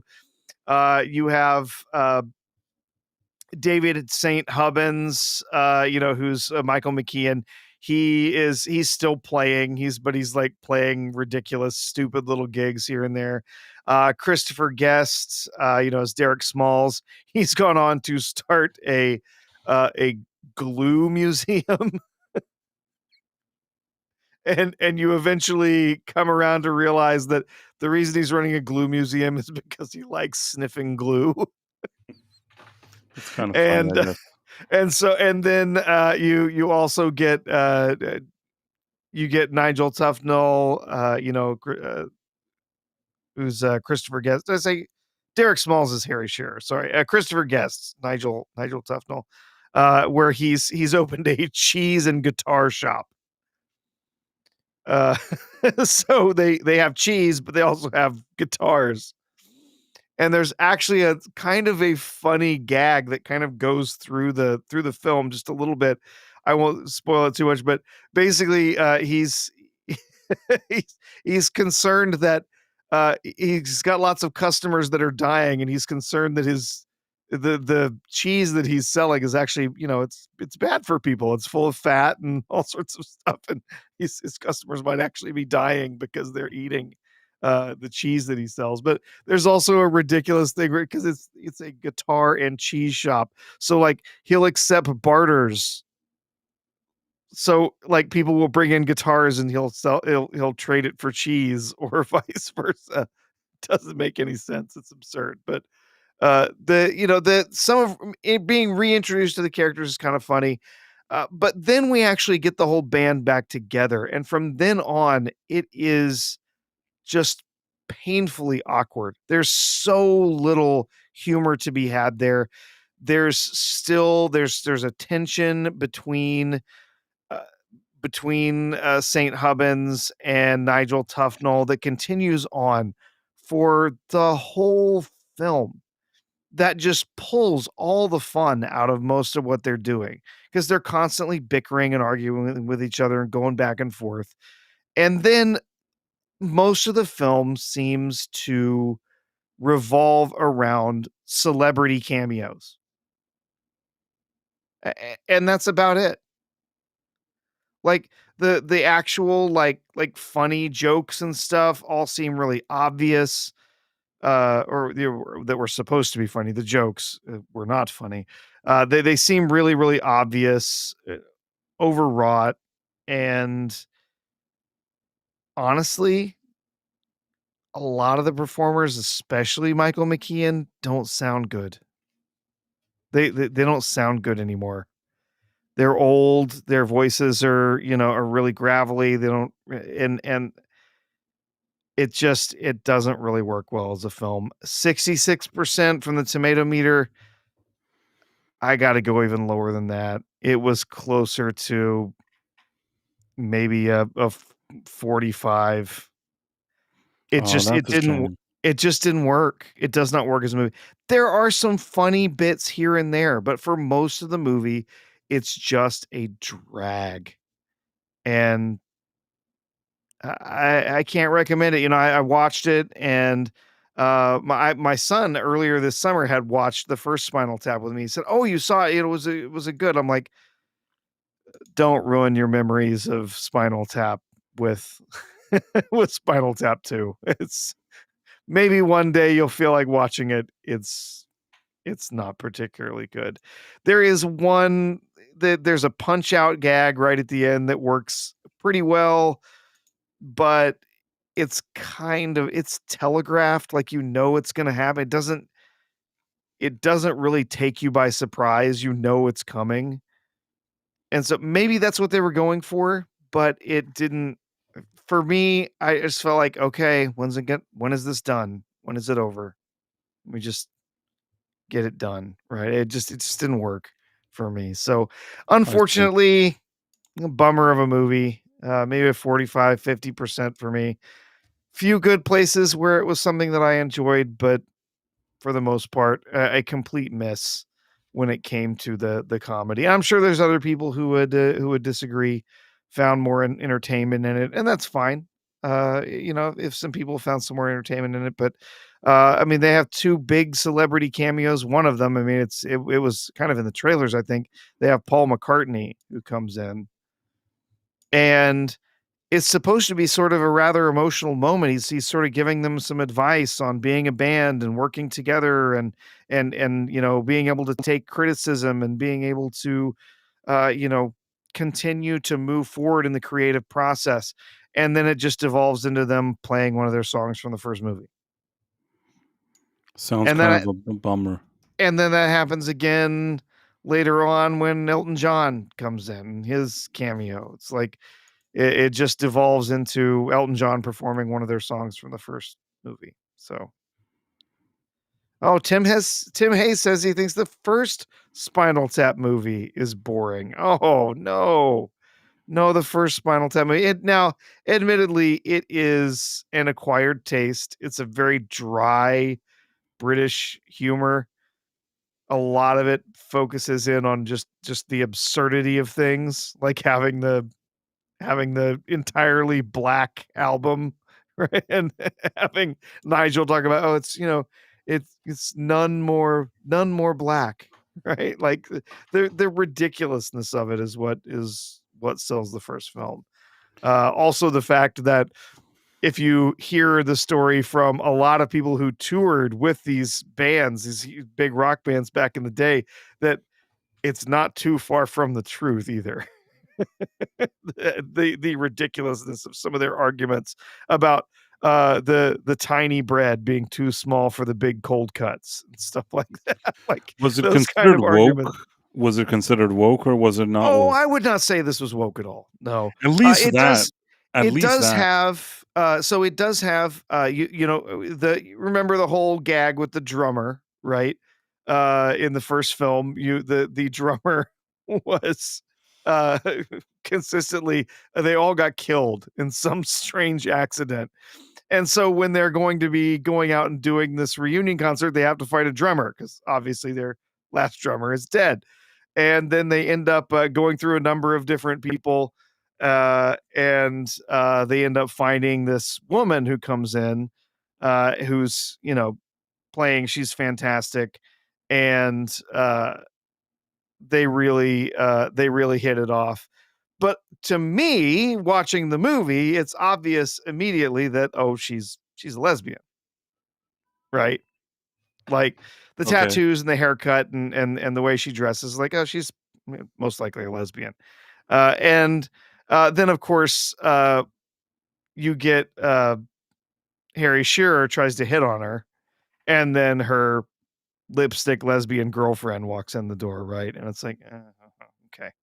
But I mean that's as far as I would say it went with trying to with any kind of wokeness, and That I don't seems even very really minor. consider that wokeness. It's just oh, okay, so there was a lesbian in there, and actually I thought they treated it as like I would want it treated in any movie. It's like, oh, they're lesbians. I'm It's happy to kind of a see 6 here, by it's the way. kind of a joke because Harry Shearer's character, Derek Smalls was hitting on her, thinking they were gonna hook up because they were band members, and then, that doesn't, it's not gonna happen because she's not into guys, So right? it's played But as a joke, which isn't bad. it's I wanna it's just say it's played as and it's not even like an overplayed joke. It's just kinda like, oh, he realizes all of a sudden, "Oh, geez, I can't believe I didn't, like, pick up that she was a lesbian." But then there's nothing, like, rubbed in your face about, "How dare you come on to me? I'm a lesbian," whatever, like, or, "You're an old white man." Like, there's nothing like that. It's just like, "Oh, yeah, they're lesbians. Moving on." it doesn't sound like a big deal. 6 says an acquired taste like cheap beer or cigarettes. I don't know if she's talking about me or the movie, I but, think Spinal Tap, I think oh, is is what she's talking about, but maybe you, Price, I don't know. yeah, I think she's talking about me. But yeah, in any case, the first one is kind of an offbeat, quirky thing. It has its own charm. It does. I don't live by that movie. It's not like I sit around watch it like every 5 minutes. I don't quote it. It's fine. I remember enjoying it for whatever it is, but it's not like I'm obsessed with that movie. This second one sounds like another one of those cases where they didn't really need to make a sequel. No. Just like in recent years, there was that Bill and Ted's Part 3, which I think Yeah. also kind of missed the mark. It's really hard to bring back people after many years to do some kind of movie, especially ones that are more cult, and expect like the magic to come back again. Yeah, this did not work, on at least, not on the level that you would have hoped. There are some really solid, meta jokes in it, kinda tying it back to the first film. A lot of the enjoyment from this film was gonna come strictly from nostalgia. That trick doesn't really work on me anymore. It's been played so hard for so many things, so many films and TV shows for the last decade. Like, "Oh, look, nostalgia, remember? Remember when this thing happened?" And so now it's just kind of grating and dull. It's like, "Uh-huh, yep, oh, you're gonna sing that song from the first movie, are you? Great. I'm not moved. Let's do something different. Let's move on." Oh, Professor said Spinal Tap is an acquired taste. Yeah, yeah, I would think like so. beer, cigarettes, yeah. That's fair enough. Not it's yeah, it's not for everybody, I that think kind of that humor beer is and not for cigarettes everyone. is probably better than Spinal Tap. Oh, I do love the original movie, and I think it's fairly quotable. It's not the most quotable film ever. But it does have some really solid, some original bits that, like the, goes to 11 thing and, Yeah, I like the the goes to 11. That's probably the the best thing in that whole movie. yeah, the tiny little Stonehenge that that they have during one of their concerts because they Right. E. Clay got the Thompson said measurements wrong. that Spaceball sequel is going to be awful. It is. Oh, it's gonna be so bad. It really is. Yeah, it's gonna be dreadful. Dude Bro s Sorry, go on. I I dread seeing that film. Yeah, I just don't see any way that that movie can be good. Dude Bro Seth 420 says member berries. Yeah, Yep. that's it's Mimba? it's it's sad because right now I think that South Park harmed their own legacy. So like I think of stuff that they've done and that it's funny and now like they're kind of annoying. But member berries was actually brilliant when they thought of it. Mhm. They've had some really good like the Stunning and Brave and the member berries and there's so many things over the years that they did that I thought was good. It's just really a shame what's happened to them. How like over the course of maybe the past month or two they've damaged their credibility so much. And I don't say that because they're making fun of Trump or anything like that. I'm just saying that they never made fun of Biden, and that's what I'm thinking that their whole thing was is that they make fun of everybody, but now it seems like they're only making fun of specific people, and that's the part that's kind of disappointing. Mhm. Like, if you're gonna do satire all across the board, then do it. Oh, but But, only certain people are allowed to be made fun of. I mean, can you imagine, just forget about Trump or anything, like, can you imagine the jokes that they could have done on Joe Biden? Like, that is there's comedy. I'm sorry, I know that's a terrible thing for me to say, but if you're doing satire, there is comedy there built in to kind of avoid something that's so There is. obvious. Them with their humor could have thought of so many funny things. I mean, imagine they would have actually made fun of like Biden and Kamala. If they would have done that, like made fun of them, and then Trump comes along and they just like you know do their worst. At least I'd be like, okay, this is just what they do.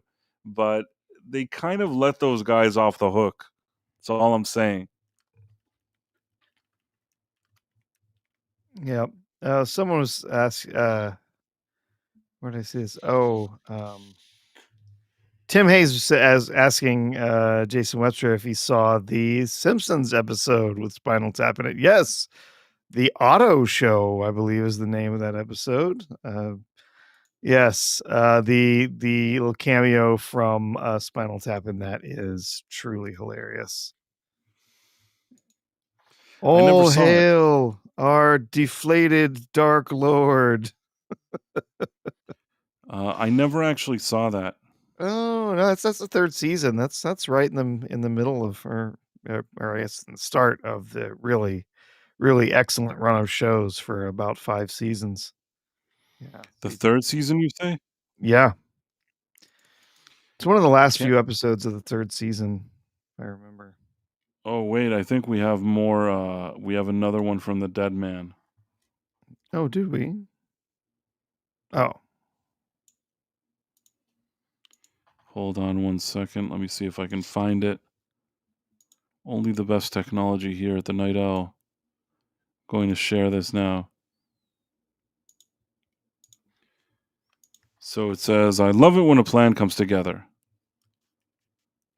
That's from the A Team. That's Hannibal Smith, of course.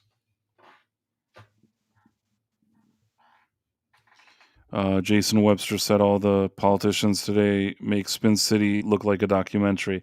The thing is that honestly, it's so difficult to come up with like any kind of movie or show or anything you want about like a wacky politician.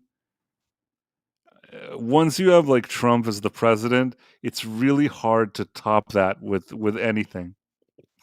If you really think about it, because there's so many things that happen with him that you think to yourself like is you're like, is this really happening?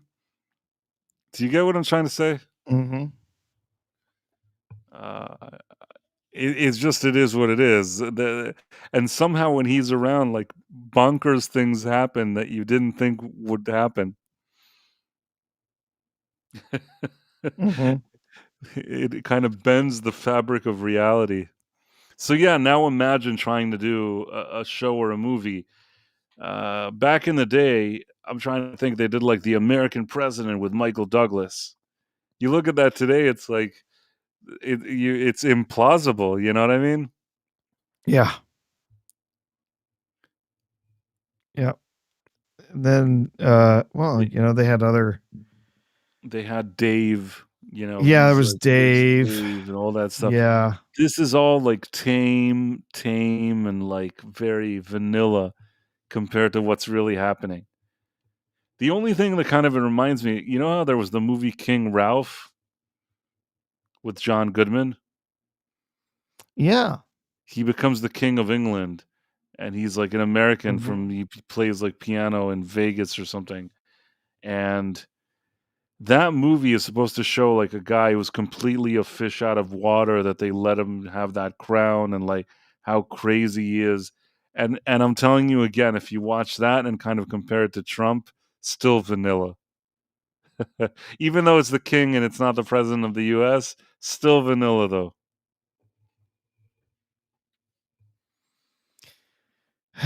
they, Those innocent they, times, I guess.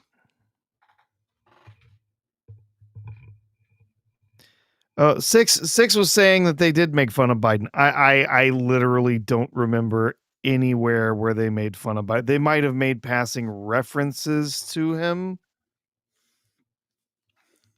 Mm, You know, Istafobos says breaking news: Gavin Newsom vetoes a pay raise for California firefighters. That wouldn't surprise me. But you know what? What was surprising? I don't know if other people get this. I think I got like a text from Gavin Newsom today. Uh, did anybody else get this?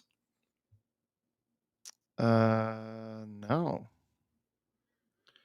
I mean, I think it's real. It seems like it's real. He's asking for a donation.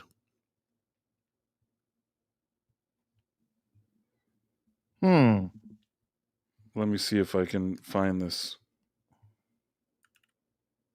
I always wonder to myself if anybody else gets this.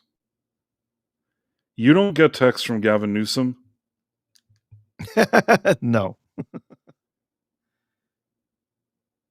The thing is that I don't even live in his area, you know what I mean? I don't why am I getting all of this? Let me see if I can find this. If I can pull this up. I know this sounds strange, but okay, I'm going to send. I hope you're ready, Professor. Are you ready? I am as ready as I'll ever be. I am going to read to you a DM, not a, is it it's not a DM, text message I got from Gavin Newsom. Let's see, how do I do this? Okay, I think I know what to do. Okay, I'm going to screenshot this thing. Don't ask me why I got this, but I'm sharing it with you now. I do the silliest things here in the middle of the night. But let's see what I can do. Thanks to the Dead Man for the super chat, by the way, and to Phobos for the breaking news. Let me show you what I mean. Can you see this? Mm-hmm. The thing is that I don't even live in his state. I'm not a registered Democrat, and I don't live in his state. But this looks like a legitimate email or whatever it is that he sent, like a text message. I don't know why though. Why would I get this? Because they're desperate? I see. So it says, "My decision, Gavin Newsom. The truth is, I wasn't sure or not we'd get to this moment. Even when talk started about Trump calling Abbott for the 5 seats he said he was entitled to. But as time went on and I heard the calls for Democrats to do something, I agreed. No more holding hands, no more talk. It was time for action, concrete action. Yeah, he hasn't done anything concrete ever. So we made the decision to move forward. And folks, we simply have to be successful. We have no choice. It is the only chance to counteract even part of what Republicans are doing to redraw maps. We'll be talking about nothing less than guaranteed total Republican control. The pundits said we'd never get to this point. Then many said we'd lose if we tried, but we are building the strongest grassroots campaign Democrats are waging anywhere.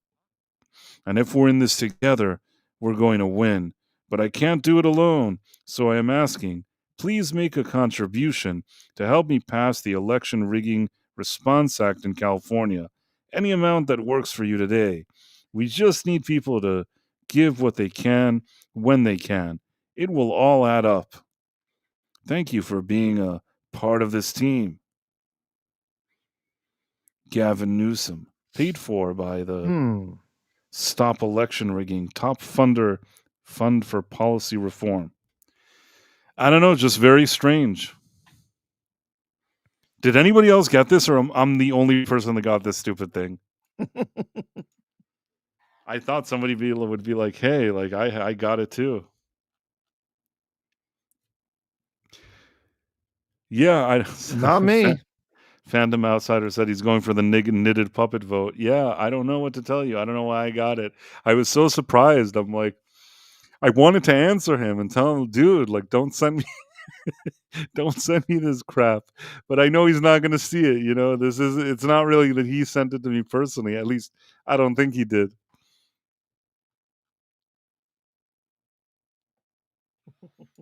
Isophobo says, "That's the pot calling the kettle black. I got one once, but then I blocked the number." You know what? I usually don't block the numbers because I'm quite fascinated. When I see more of these, they're fascinating, but I don't remember getting another one from him. You know why I keep it? Because it's interesting to see what the mindset is, what they're trying to sell, and what they're trying to explain. So I guess Gavin Newsom is sort of selling him as like selling himself as the main Trump resistor. Like, you want to resist Trump, you're gonna have to go through me. That's his marketing, I think. I I don't get that guy. Tomahawk says, "I get emails from Judy Chu and I'm not even a registered Dem." Yeah. The truth is I've never registered with any party ever. So nobody should be sending me anything. That's kind of how I like it. But and I don't even think I ever get anything from Republicans. I have a few times gotten something from like local, more local Democrats, I think. But this Gavin Newsom, this is like the first time that I got one from Gavin Newsom. Complete waste of a DM text or whatever it is. Should send it to somebody else. It is interesting, like his strategy is like, oh, like we got to do it. I wouldn't give that guy a penny. Like even if Nope. he was like said things that I liked, I just don't trust He's him. Like to give he's him already money. gotten far too many of my pennies through federal grants and funding for his state. So no thanks. Tim Hayes says I don't get shit from Gruesome. Sorry, Sean. Yeah. Uh, by the way, what else were we going to talk about? Oh, Ghost of Ooh. Yotei Fiasco. Do you know anything about that? Oh, Ghost of Yotei. Yeah, I mean, there's been so much happening with that recently. Um, hold on, I had something here. Um, there's been a few different there's been a few different things that have been happening. A lot of people have been finishing the game recently. I guess have you seen the ending? Is that what you're thinking of? Or let me see here. Um, No, I think it was released, and everybody said that the ending it was something with like lesbians or something. I don't know what people were blabbing about, yeah, but like I here heard I people can. talking today. I lost all interest in this game long ago. Uh, but some of the more recent stuff that we've learned has made me even less interested. Let's see if we look. We've got so Grums had one here. It says, hey, we really tried to give Ghost of Yotei the benefit of the doubt. We ignored the woke hirings and other rumors. We ignored the protagonist change to a woman for no good reason. We ignored that they made her ugly. We did this because the first game was great. We wanted to believe, but then it turns out it was woke infested, assassination loving, Antifa supporting, lesbian ending, woke piece of slop after all. So, yes, the ending is basically the end of Last of Us 2. You get a couple of lesbians raising a kid together. Ugh. That's the end of the You know, I think that if end of the not every story. single game or movie or whatever had the same thing in it over and over again, I think that if once in a while there would be something like that, it wouldn't really stand out. That's why back in the day people didn't make a big deal of anything. But the fact that every single movie and show has to peddle the same stupid crap over and over again, it's so frustrating. I think that people that are more on the right or independent or whatever you want to call them, that are not like on the far left, the one thing that I'll say that is really like where they, I think, messed up. When I say they, I mean, I don't know who could have done this, but it's sad that sometime in the past 10 years, there wasn't somebody that just got upset. Okay, I'm starting my own version of Hollywood here. I'm going to, do a really big thing here, but remove all that stupid politics from it because it's like a strange monopoly. They just keep shoving these propaganda over and over again, and nobody could stop them. Mhm. Yep. So, And they I don't learn do. any lessons. They just don't learn anything. No, no, and I like, the Grum's, pointing out here, like, this is the playbook. They do this every time. So, "Oh, yeah, what do we do? Disavow an formal statement? No, instead, we just do the time-tested simple tricks. Take an existing successful game, swap to a female protagonist, make her uglier than a PS2 port, make her gay, blow the budget on graphics and mini games, ignore core gameplay, just rely on formula without improvement." This is something that I've heard several people have told me, that I've talked to who played this have said that it's just the same game. Like it's new environments, but the actual mechanics of the game are exactly the same as the first time around, with only minor changes and improvements here and there. Most of them just sort of cosmetic, like, oh, you press the buttons this way to do something instead of pressing them that way. So then you, yeah, ignore the core gameplay, astroturf social media, and stoke paid shills. Make up sales figures without releasing anything official. Accuse everyone of leading a hate campaign against you. 10 profit. No, I don't think that's going to happen. I think that this is going to be.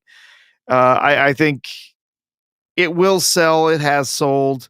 It is not going to do the numbers that they were expecting for a game that they've spent the kind of money on that they spent on this, and it's going to hurt. It's going to hurt them a lot. So, um, Interesting. Hmm. nice. Voice actresses' politics have no influence on a game's story, you misgendering bigot. Well, Ghost of Yotei ends with a lesbian couple raising a boy, and they're not even hot. Something That's like funny. this. And they edited it in her face. I'm going to be a dad. Oh, jeez. What an absolute. Oh, did you see that disaster.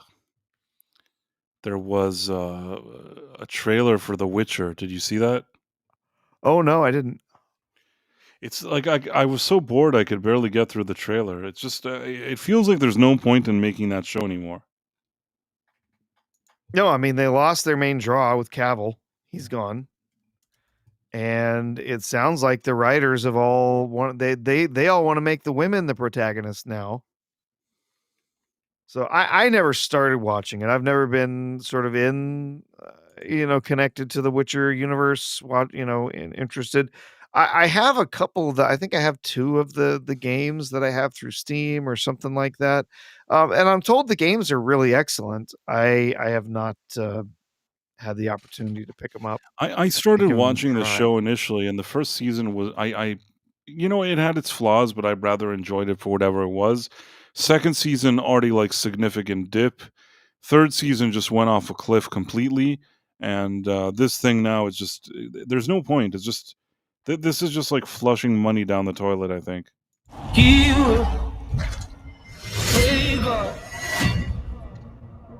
Geralt, you spent a lifetime battling monsters and men.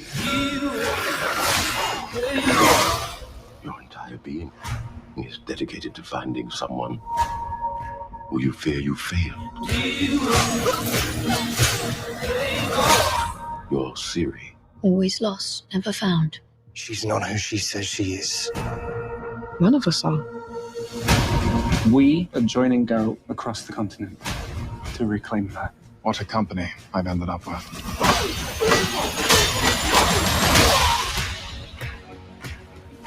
Something is shifting on this continent. Bogafort is gathering an army. Whatever he's up to, Ciri's at the center of it. She will be mine. Can we win this fight? We can if we build an army of our own. We need to save Ciri. We are stronger together. You'd abandon a life of peace to join me on a death march. Until the day you die.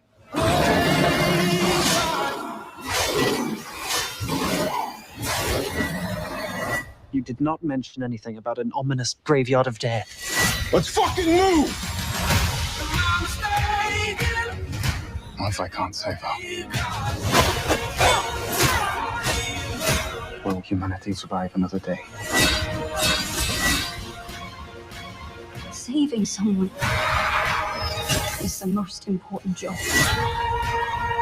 The Witcher is in a state of flux. You are becoming something new. Today we fight for our future! How will you be reborn?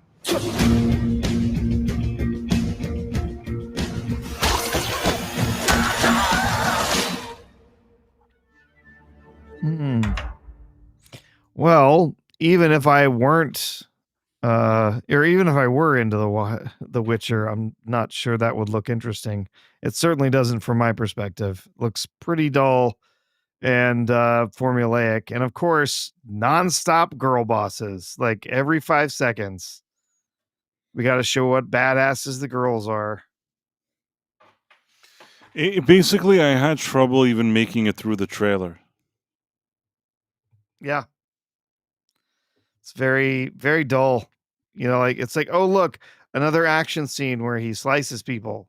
Yay. Also, I don't really buy him in maybe under different circumstances, maybe he'll win somebody over, but I just feel like this whole recasting thing is really not good. Yeah. I don't have anything against Liam Hemsworth. He hasn't done No. anything bad to me. I don't hate him. I actually quite feel bad for him that he's taken this role, but man, this is big shoes to fill, and I don't think that he fills them correctly.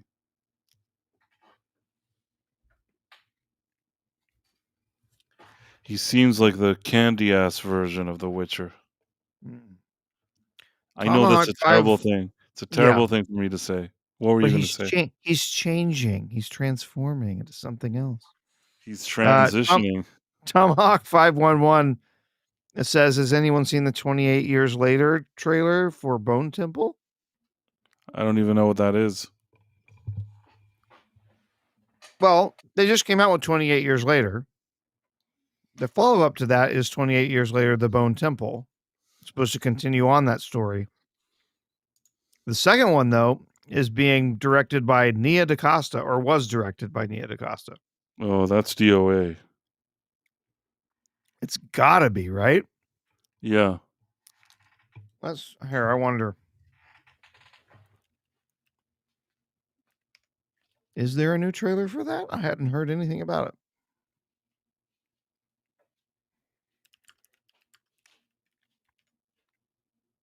Let's see.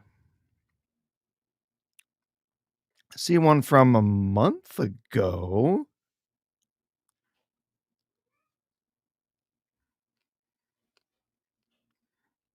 Is that the one you're talking about? Tomahawk, is that the one from a month ago? Because, yeah, I think I saw that one. I thought maybe you were saying there was a new one.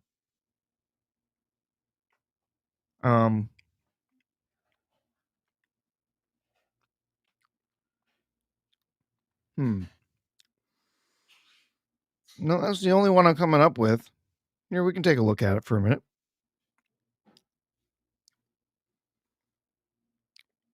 I'm not sure. Again, with Nia DaCosta, I'm not sure I care, but trying to predict the future is a discouraging and hazardous occupation. In fact, it may not even exist at all. Oh, what is this I cannot see? Oh, I am deaf, none can excel. Many of the things we take for granted will one day pass away completely. I open the door of heaven and hell. When that time comes, men will no longer communicate.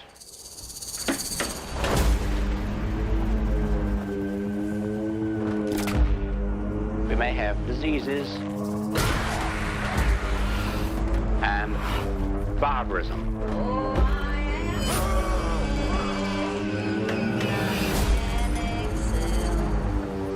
The whole world will cease to make any sense. Greta. Look at the incredible changes. Is it we've Greta? experienced and survived. How dare you! And yet even greater changes are still to come. Are you ready?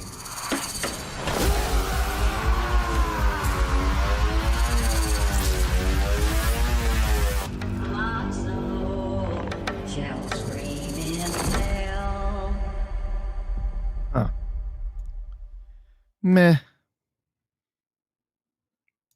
Didn't really I'm do sure- anything for me. I'm sure that gets somebody going, but not me. By the way, before I forget, did you notice what happened? Didn't they release Greta? That whole thing is so annoying. Just a bunch of weird crap. She's like, they made me like kiss the flag. They made me do this. They made me do that. I feel like they just wanted her to leave. Yeah, I don't believe one word of that BS. I don't believe it either. And the thing is, it's like, she's like, oh, like the beds aren't up to standard. It's like, lady, you just got arrested. What you thought that's going to be like the Ritz-Carlton? You thought that the jail cell was going to be like the Four Seasons? What were you thinking? Well, we saw like when they were letting her off the boat, like handing her water and bread or something like that. But then, like, she pre-recorded a video that to get posted saying, if this goes out, I've been captured, I've been kidnapped by, the Israeli Defense Forces and blah blah blah, whatever. And then the people who said, oh, she's being tortured, she was forced to kiss the flag, she was beaten, all that stuff. It's the people who are part of her little stupid flotilla. These are the same lying scum who tried to say Israel bombed their boats with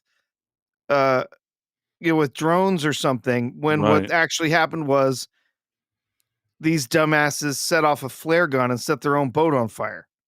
That's what it looked like. And Yes. there's video evidence of it. So yeah, I don't believe these it's- guys either. And the thing is, it's like, let me tell you this.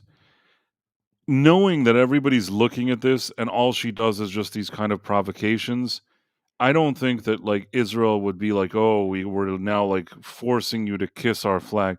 I just don't see that happening. I don't think they'd pull her by her hair.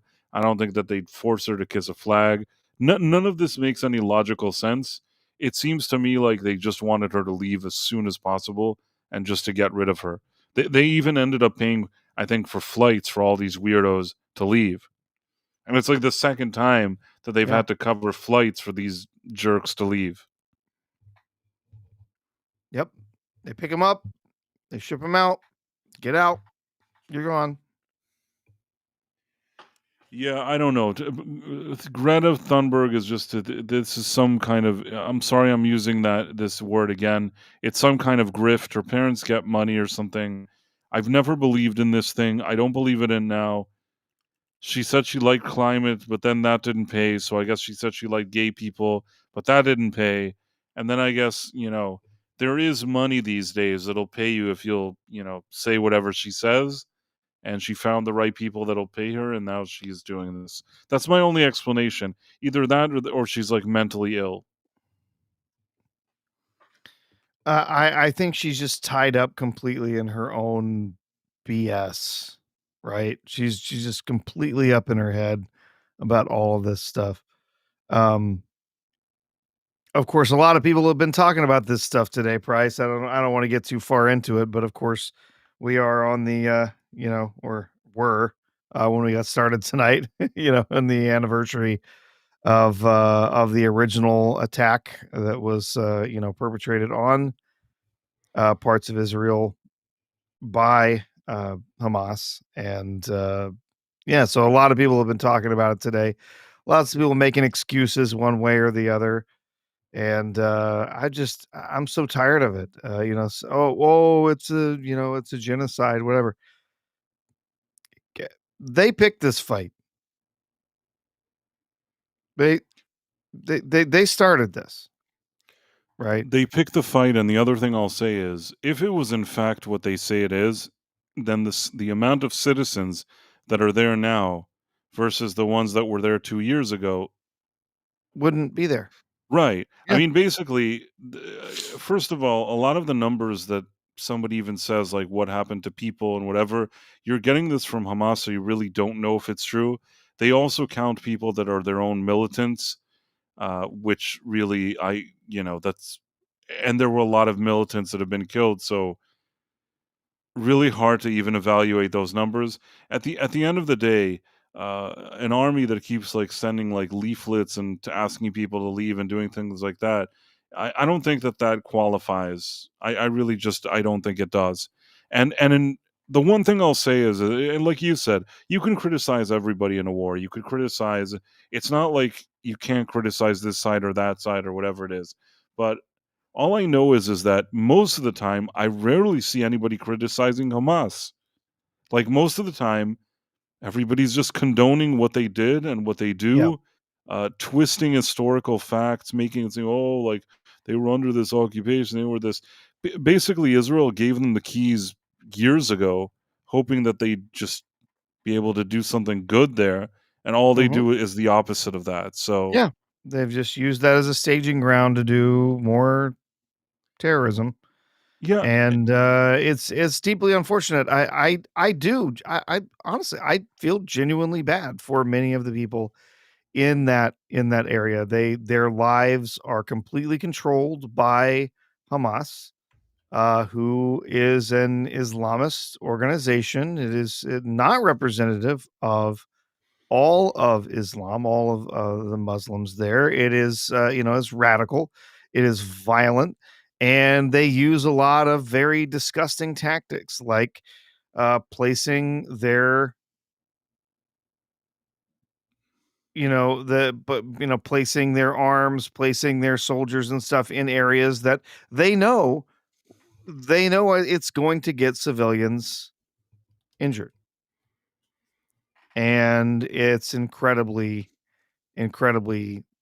sad that's the choices that get made, and they continue to do that, and yeah, it's that. As I did see someone else posting earlier today. People saying, "Oh, this continues, and these people have been abused, and all of this stuff, and genocide, blah blah blah, whatever." And then someone just replying to that and saying, at any point, Hamas could have surrendered and released the hostages. This would have been over. That's all they had to do. I mean, basically, for months now, they've had, I think like they say like 20 alive, and the others are remains of the people that are Yeah. not alive. And all they needed to do was to return those people, and that would have made a huge difference. But they never wanted that. They preferred they preferred that, as far as they're concerned, they don't care how many people suffer on their end. They don't care what this war means to anybody. None of that matters as long as they get to hold on to 20 living hostages. That seems to be more important to them than all of that. And the other thing is that, their charter has been that they wanna kill all the people in Israel, and they Yeah. want all the Yeah. land. This isn't a situation where you had, like, people that were in good faith wanting to do something. It's the exact opposite of that, and so many people around the world are willing to make, like you said, excuses, look the other way. In some cases, maybe because, people just don't like Israel or don't like, the type of people that live there. That's part of it. The other thing is that, I mean, we've been seeing. I don't know how we're getting into this, but I've seen in recent days. Like, I saw something, and somebody was like, "Do you know that Israel wanted to pay this influencer $7,000 to say positive things about Israel or something like that. And when I saw that, first of all, it's a trust me bro situation. I have no idea Yep. if it's true or not. But even if, let's say, for some reason you prove that to be true, you think that Israel is the only one that would, work on PR trying to recruit people to talk, positive things about Israel? Because if you think that that's exclusive to Israel, you don't know what's even going on in the world. Today, back in the day when you had a war, you had people just fighting or doing whatever. Now you also need to, win the war of public opinion. You need PR. You need social media. Uh, and let's put it this way: there's plenty of countries paying a lot of people for a lot of different things. True. In the Middle East, there's countries that there's no shortage of money there because of the oil and certain things like that. And I think that I don't want to make accusations because I don't 100% know. But if you told me that some of these kind of grifters that we sometimes mention here, if you told me that one or more of them, it turns out that somehow they're getting money as influencers from that direction, it wouldn't shock me. Oh, absolutely not. And I And would not that argue, they have to. I mean, they've got plenty of people, supporting them right? I mean, otherwise. there's useful idiots anyways, but in some cases, I actually think that they went to influencers and said, "Hey, like here's money," and the influencer suddenly, has a whole different take on things. So yeah, is it sad in our world that you're trying to fight like a war of public opinion when you're fighting a real war and like doing PR and stuff? I think that that's terrible, but it's kind of inevitable. And this is I'm zooming out. It doesn't only have to do with like what's happening in the Middle East. In general these days, you can't just there isn't just a war. First of all, back in the day when there was a war, you didn't even have people transferring information like they do now. So things were happening, you'd later find out there was a war, and that would be it. Like, you wouldn't be live streaming from within the war. I think that these days, the way that information travels, people are like, "We can't believe it, this war, like this, and that." Yeah, war is bad. You're never gonna see a war and it's gonna be good. War is bad. And at Of the course. same time, I'm always shocked that the same people that have so much to say about Israel, for example, never say anything about Syria, what happened in recent years, and other places that people suffer. There's no shortage of that, but none of that ever gets mentioned. Mhm. Yeah, it's fairly one-sided when they talk about it. But, Right. Well, what can Hmm. we do? We can't solve all of this, Yeah. Yeah. but um, I will end this angle of our conversation with one thing that historically, when you look back at moments like this, that people supported and emboldened a group of terrorists, that what they did was good, and everybody sort of bowed down to that, to them, or whatever you want to call it. That's not good. And that goes well beyond anything we're looking at the Middle East or Israel or whatever it is. When people see that they can go around, committing these type of acts, and everybody, you know, thinks they're like, for whatever like either woke reasons or for influence and money or whatever it is, everybody's taking the side of people that I don't think people should be taking their side. Uh, it may look like nothing, but when you do that, you're sort of opening a Pandora's box. At least I think you are. I could be wrong. Time will tell, I guess. Yep. Time will tell. We have a Rumble rant. Oh, well, what do we got? Yeah, it's to Phobos for $2. Stephobos is a friend of the channel. Let's see what he Mhm. says. The sad fact is no one gives a shit about Palestinians or Arabs getting killed unless Israel does it. Look at Syria, for fuck's sake. They gave Gaza back. In 2004. Fully Yeah. loaded. It was a paradise. They wrecked it. Yeah, I mean, I think that people forget that what happened was in 2004 and leading up to it for years, they were trying, Israel to do some kind of agreement with them, and they didn't want anything. And at the end, they kept saying, "We want to kill everybody, we want to kill everybody." So, also because of a lot of pressure from the world, Israel decided to do something very unconventional, and they're just like, "Fine, screw it. We'll leave. Here's the keys. We'll see you later." And people around the world were like, "This is so great that Israel is doing this because now I think I've told you this before. They're like, it's going to be like the French Riviera in the Middle East. That's what's going to happen with Gaza." But it didn't end up being the French Riviera. It ended up being what everybody sensible thought would happen. All the kind of bad elements and bad terror and all that stuff only got worse and worse. Nothing improved. It didn't help anything. And if that didn't help anything, then why would anything else help? I also think that like probably they could have had their own state a very long time ago, and it would have been supported by a lot of other countries or whatever. They kind of just had to, say that they don't want to kill, all of Israel, and that was a big deal for them. That was like a deal breaker. Mm-hmm. That's not a good deal Yeah. breaker to have, No. and so many people just ignore this. And the other thing, and then we can try to shift to something more positive, is that I think that a lot of times people ignore the fact that, yeah, okay, I get it. They don't like Israel. They don't like this. They don't like that. But uh, these type of people that are doing these type of acts, if it wasn't Israelis, if they suddenly were next to a bunch of Americans, they wouldn't suddenly say, "Oh, like we love these Americans."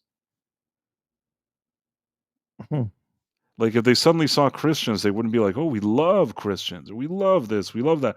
This is just who they are. It happens to be that they're next to Israelis, but I'm not getting the impression that like suddenly they love everybody else.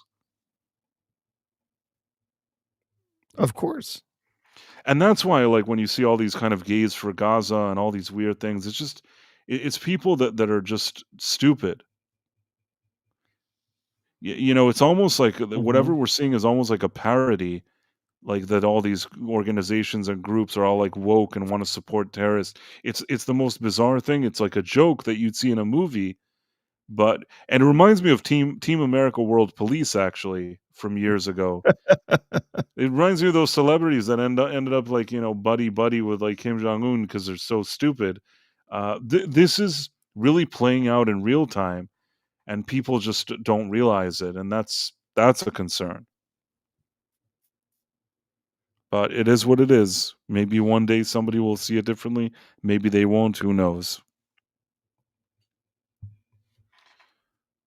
Uh, Corey Dallas says, "I agree with what Price of Reason is saying 100%. Thank you.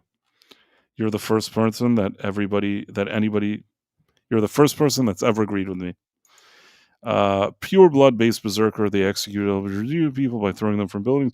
Yeah, that's the stupidest thing. I told you that Hunter Schafer, which is like Hollywood's poster. Oh, I know poster Transformer.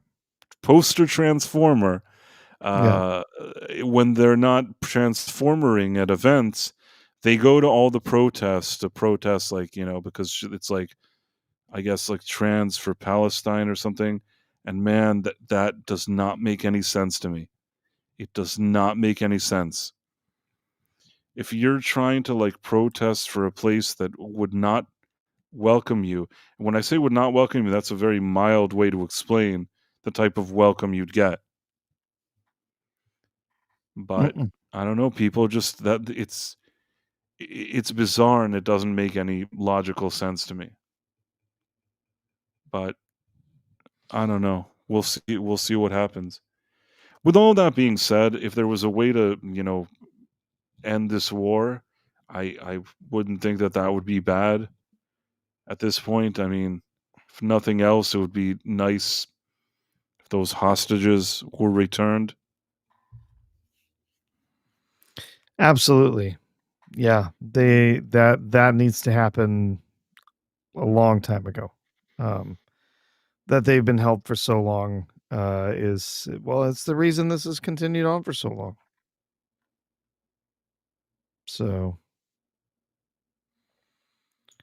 Yeah. Hold on. Wait, you sound like you were paid to say this, and I'm just joining. Nobody paid me anything. I wish people paid me. Maybe if Yeah. people paid me, I know I like, some of those other weirdos are like, we Yeah. love it. Yeah. No, nobody pays me. It's just, I Just you guess, guys. what'd you say? Just you guys. You Sending your guys. super chats and Oh whatnot. yeah, if the Phobos gave me $2, but I don't think that like I like the $2, and I like that the dead man given like a few nice super chats today. Monty Montgomery did like a few chats, but first of all, none of these people said, "Hey, we'll only do this if if you say X, Y, and Z." And the other thing is, I think that to take sides in like a political conflict, I assume that people are getting paid big money, and that's not happening here.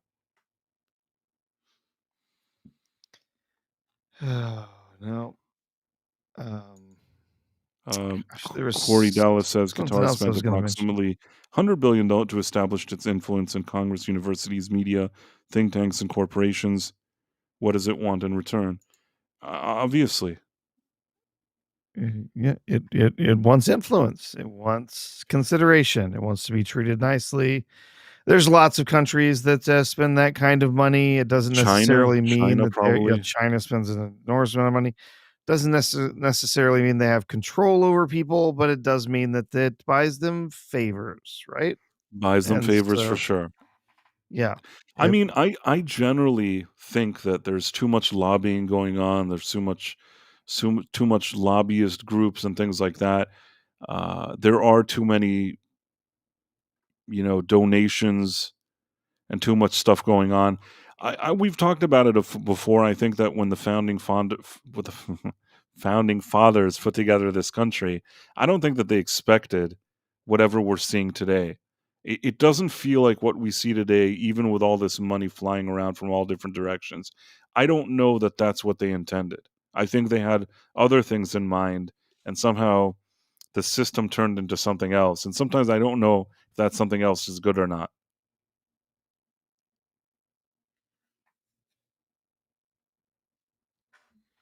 The professor agrees with yeah, me wholeheartedly. yes. Oh, just yeah. Looking at the chat, thinking about stuff. Yeah, no, it's so someone in the chat saying, who's doing all this lobby? There's tons of Tons. People lobbyists. people That's are always like, "Oh, it's this group, it's that group, businesses, it's this, this." countries, NGOs, different foundations that have different ideas of where they're going to get their money and how they're going to influence who is going to get money next time around. It's a ton of people. Uh, are you are you talking to me who are the founding fathers named too? Wouldn't George Washington be considered one? Thomas Jefferson, Thomas George Jefferson. Washington, Benjamin Franklin. Yes. There's Alexander Hamilton. John Adams, yeah, Alexander Hamilton, Madison. Was it James Madison? Sorry, I couldn't get his name, but yeah. There's others, Samuel Adams, Patrick Henry. Samuel Adams has a beer. Yeah. It is back in the day I didn't really like Samuel Adams beer, but over Samuel L. time Adams. yeah, and Samuel L. Jackson has a great beer. No, Samuel Adams, I didn't love their beer, but over time, it's not the worst, I guess. I guess there's worse things you could do than drink Samuel Adams. I think. John Hancock. No, it's Herbie Hancock. Herbie Hancock was a good musician. That's a Tommy Boy joke. I see. Where he mistakes someone talks about his signing as John Hancock, and he says, "Oh, it's Herbie Hancock." Right? It's funny. Idiot. Anyhow, I don't know how we got to all these things. How do we get here, Professor? I don't know, man. I think we've been all over the place, but maybe it's we finished up our topics for the night. Maybe it's Maybe it's time for us to wrap it up. I think No, we need something more positive. Let's say one more something positive to something close. Okay. positive. We need to do something positive. Give me a second. I'm going to pull out something positive. What We can can't we end. do? This is like the most like Positive. depressing thing. We can't end on that. National Guard arrives in Chicago from Texas. Let me see for a second. Well, we have this. Although it's not really that interesting, but it's mildly interesting. So apparently, this movie, The Smashing Machine, and honestly, I wanted Yeah. to go see it. I wanted to go see it just out of curiosity because I like to review movies. I just didn't get a chance to, and I guess it's not doing well. It doesn't seem to be doing all that well, no. I don't know that it ever was going to do all that well. It feels like, I mean, not I wouldn't say it's not an art house picture, but there is, I think, a limited appeal. I think a lot of people, it's a biopic about, was it Mark Kern, the UFC fighter? Yeah. I just don't know that there's a huge number of people who are just desperate to know the story of the guy who liked to climb into the octagon and beat people senseless. I'm sure there's an audience for this. I don't know that it's a very big audience. Yeah, And I The mean, Rock, well, go ahead. Go ahead. no, you go ahead. You go ahead. No, I was just like thinking I don't feel like The Rock has really been much of a draw lately. I mean, most of his movies for quite some time have been real stinkers. I mean, I think that he's squeezed out every penny that he could out of just going around and doing these crappy movies. I'm not hating on him. He's not like Laurence Olivier. I understand that if you're The Rock and people are offering you $20 million a movie, you're just going to collect all the checks that you can. But to sort of, after you've shoved yourself into every production of these kind of the same role over and over again, to suddenly be like, wait, now I'm artsy, doing this like more artsy, like smaller movie about some drama and biopic. It's just, it's not going to work. And there just isn't this positive buzz around The Rock. It's not only people like to find different reasons for why it happened. The truth is, you can't stay on top forever. There'll be a moment where, you know, even if you had this wave of a lot of money that you're making, that people liked you, there will be a moment where these things don't always last forever. I'm not worried Nope. about him. He made his money. He'll make enough No, no, money. no. Yeah, and I wonder if this won't pick up a little bit, won't get a decent second week. As honestly, I wonder if there's people who just didn't even know this was coming out. I really didn't see a very big ad campaign for this.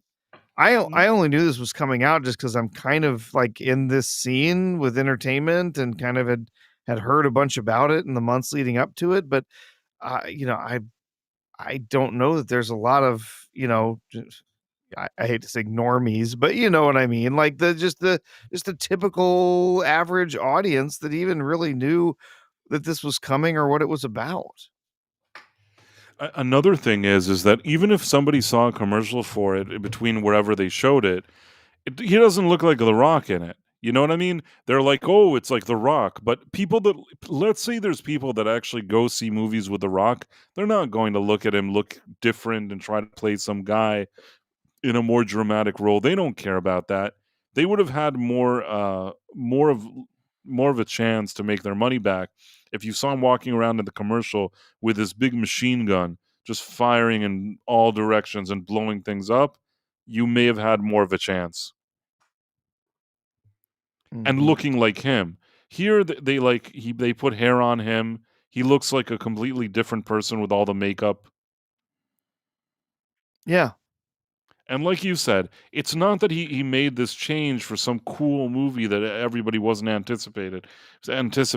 He made it for like a biopic. Most biopics nobody cares about. You know what I mean? How many biopics about some random guy that did some wrestling? You know, how many biopics have you watched that you saw people like flocking to the theater? That are, huge. Probably the last biopic that I saw that I saw really get a big audience was Bohemian Queen. Rhapsody. Yes, I Yeah, thought the that same thing. that was the last one I think I really saw that it had a really diverse, really broad audience of people who are really kind of interested in seeing the story. You know why? And just like every other biopic, it's all the story's all screwed up, but You know why? they You know why yeah. they all wanted to see it, and I'll tell you this, I personally didn't really feel like even watching Bohemian Rhapsody because of what you just said. I thought it would be like some twisted, reality thing where they do all these conveniences, and they did everything that we think they're guilty of, they did it. There's only one thing that I'll say that made me kind of mildly enjoy it. I had a few friends convince me to go with them. It was one of those theaters that I think you can get like a drink. I had some whiskey, in a really good sound system. I heard Queen's music loud, Oh yeah. really felt the music. And man, just their catalog alone, every song is like an iconic hit. So they're playing like this song, they're playing that song. You're hearing like all these songs coming out of these like huge speakers. You're drinking your whiskey. Yeah, they show you a little bit of stuff. It all is just like, completely bogus. But you just go with the flow. You're like, you know what? Screw it. I'll enjoy it for whatever it is. So I didn't mind Bohemian Rhapsody. I think that the musical catalog there is so strong that It could even was. hold that movie up together. But what do you have with like Mark Kern or whatever it is? Who even knows? I mean, honestly, I don't know who that guy is. You know? Yeah, are you gonna recreate his greatest fight in the ring or in the octagon, whatever? Like I Whatever, just yeah. there's not a hook there for a general audience. It's just not there. There's been a lot of other biopics, same kind of thing. Like when they did that Harvey Milk one, like the I am general happy to audience say that I did couldn't have not cared watch less. Didn't watch Nobody that Harvey cared. Milk one. Am I No, a terrible milk. person? Yeah. Am I a terrible person? I No, I saw the commercial for the Harvey Milk one, and I said, it was a "I bet this guy was pedophile. a swell guy," and then I never thought about that movie again. Yeah, no. No. There's yeah, a lot of biopics this just doesn't catch on with a general audience. So I don't think anyone can really be surprised by that one at all.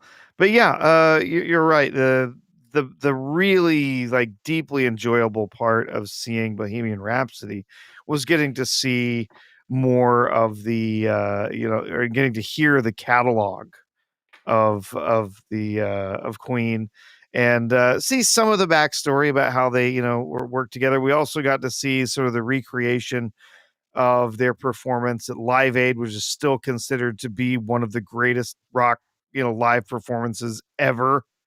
And Um, we're listening to music from that performance. Basically, yeah, uh, they were sort of mimicking whatever was going on. I still think that Rami Malek did a really good job, and he did a generally speaking, fantastic job. He really did. really did, really did. I think that that's like the performance of his career. He did a fantastic job. I can't take that away from him. But at the end of the day, that movie is still held together by the music more than anything else. Hmm. And now another thing that's now popping up is that they want to do Heat Part Two. Michael Mann wants to do with Leonardo DiCaprio. I don't know how I feel about all of this. The What do you Lee, want to do? Lee, Why are I don't get it. he's going to be Leo in early talks to star in the role of Shaherless. So he's going to play the same Val character Kilmer? that Val I Kilmer played in the I don't original. get it. Ah, that's interesting. I Not don't just get gonna it. just do a different character? You're gonna have him do the same character, but by a different actor? But they're not even if Val Kilmer was alive now, there's an age difference. What are they doing? I don't even know what this is. So now they're gonna recast all these guys. I think that all of this is a bad idea. I honestly think that they should leave this alone. They should not make this movie. It's not going to help anybody. I'm 100% against it. Uh-huh. Yeah. So yeah. I don't see a point in making this second film. This seems Yeah, rather I don't see a silly. point either. I think that this is just more cash grabbing. I like that Phantom Outsider said most biopics are filled with lies, like that old lady from Titanic. I remember getting, there's nothing more frustrating than the end of Titanic. The movie could just end and it would be fine, but they're like, nope, we have to send that old lady, and then she throws that like priceless jewel into the ocean, and man, is that depressing. That's like the most depressing ending. Like, why are you throwing it in the ocean? Because Yeah, her heart will go on and on, yeah. near and far, wherever you are. Kate Winslet was really rude in that movie that she wouldn't let Leonardo a little space on that stupid thing she was floating on. She's like, "Oh, I'll see you later. Bye." And she like just saves herself. I love Just I love that they did on Mythbusters. Did you see that? I didn't. What did they do there? Oh, they did all the Titanic stuff, bunch of different things with Titanic, on Mythbusters, and one of them was, could the two of them have survived on that door? And so they recreated the door as closely as they could to, to what was there and the type of wood that it would have been made of, and basically found out that, yeah, they should both have been able to fit on the door, and they both could have survived. Like, it would not have sunk with the two of them on there, so it was really stupid for the two of them to die Yeah, at this the is end of the so movie. stupid. She just should have let him have some room on that thing, and they would have had like the perfect life. But what can you do?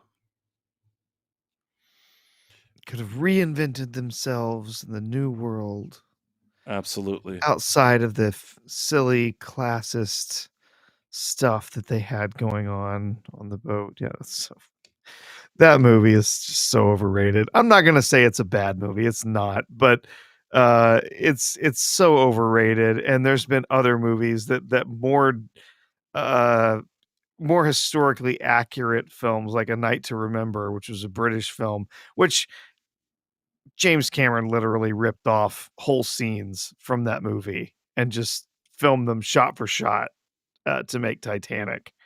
That's a really great film, a really much more historically accurate, recreation of what happened, uh, when the Titanic was sunk.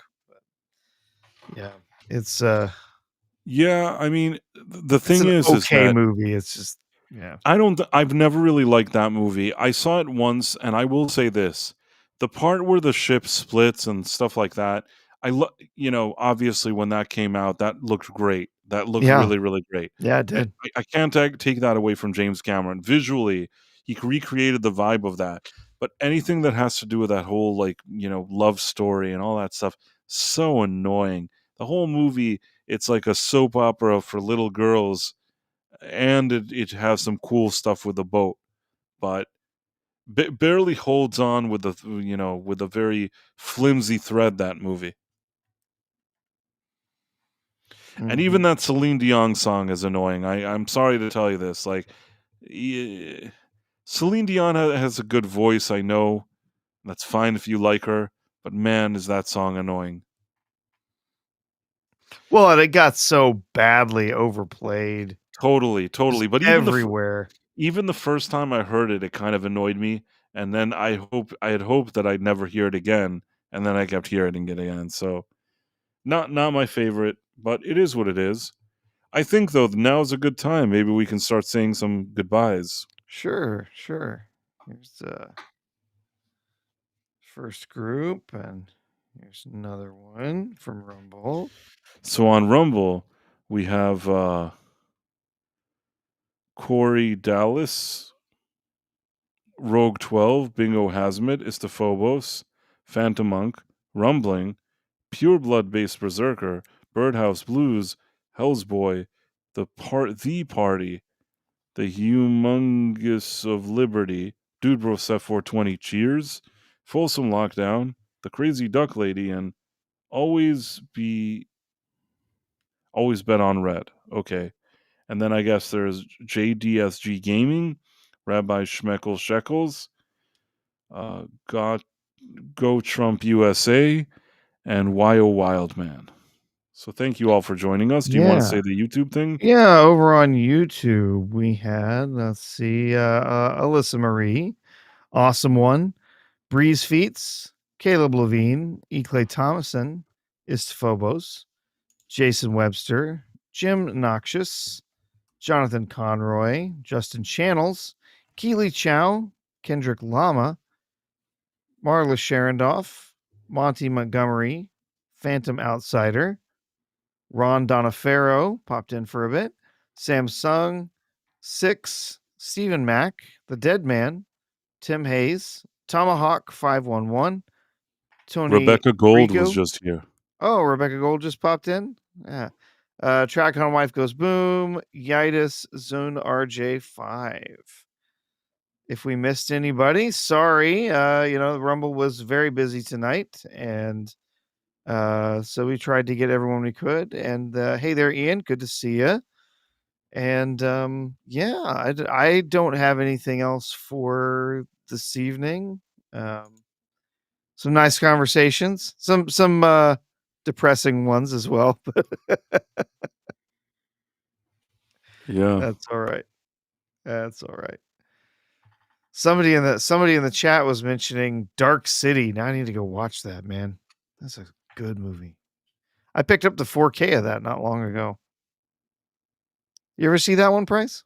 Which one? Dark City. Who was in it? So the leads in that Kiefer Sutherland, Jennifer Connelly, and then the Rufus Sewell was the other lead in it. It's I don't think I've seen it happens. It came out around the same time as The Matrix. Got really kind of dismissed because The Matrix was had so many new cinematics things going on with it. But it's a dark sci-fi film where you find out that they live in this city where there's these aliens there who basically can control the city and change the city, and they can use their telepathic abilities to manipulate things around them. But they're doing crazy, weird experiments with memories to try and see if they can somehow recreate their abilities in humans. It's very strange, but it's visually stunning film, and it's really, really interesting, sort of dark sci-fi. And yeah, it was one that I just came across. I not even heard of it, just sort of came across it on HBO, and I was just completely drawn in to watching that. It was fascinating. Pure Blood Based Berserker said director's cut is better. Yes, the director's cut is better. What's it called They again? It's called Dark City. Dark City. It was Okay. 1998 film. But yeah, there's a director's cut out there of it, and it is better. Yeah, it helps. It stretches a couple of scenes here and there to kind of help make some of the story work a little bit better, and it cuts a few other things, makes it a little tighter, and works really well. But yeah, oh yeah, that's a great film. Interesting. I'm not sure how it came up in the chat, but I'm yeah, not sure either. great movie. Yeah. So I guess we can say bye to the All right. YouTube people. Yeah, we did. Oh, we did already? Yeah. Oh, that's right. You Price said is sleepy. No, I now I remember it because we did the Rumble Yeah. and then you did the YouTube. I Yep. apologize. No, Because you it's said fine. Marla Sharondoff and Rhonda Farrow popped in. I was surprised Yep. because I didn't see them. So I And then actually you're was here and I was pointing out Rebecca Gold was here too. and Yeah. Rebecca Gold was here. Yes, I don't know why I lumped them in with a Rumble. It's a late hour. And then Sorry I'll say about that. I'm guessing Elizabeth Quince reached out to you as well, Price, but she one of our regulars over on Rumble. She reached out to me just to let me know that she wasn't going to be around for a while. She's going on a trip. She's going to be traveling internationally for a while, so probably not going to be in the chat for a little while. But she said she didn't want to be one of those people that just disappears. Oh, that's too bad. So I always like seeing yeah, Elizabeth Quince here, but I understand. so Vacation is she important. just said, hey, well, it's a work thing, I think, for her. So she's going to be traveling for a little while, but That's even better. yeah, she was just saying, "Hey, and I didn't want you to think I just bounced on you, disappeared on you guys." So she reached out to me, and I told her that was great. Have a good time, and we'll be thinking of you. So Jason Webster says that Dark City was filmed in Sydney, New South Wales, Australia. yeah, So it's good to know. And then I guess we can prepare to head out now then. indeed. All right. Well, thanks everybody. Take I care. can sing the end of Gilligan's Island. Oh. With Gilligan, the skipper too, the millionaire and his wife, the movie star, the professor and Marianne, here on Gilligan's Isle. Bye. Classic.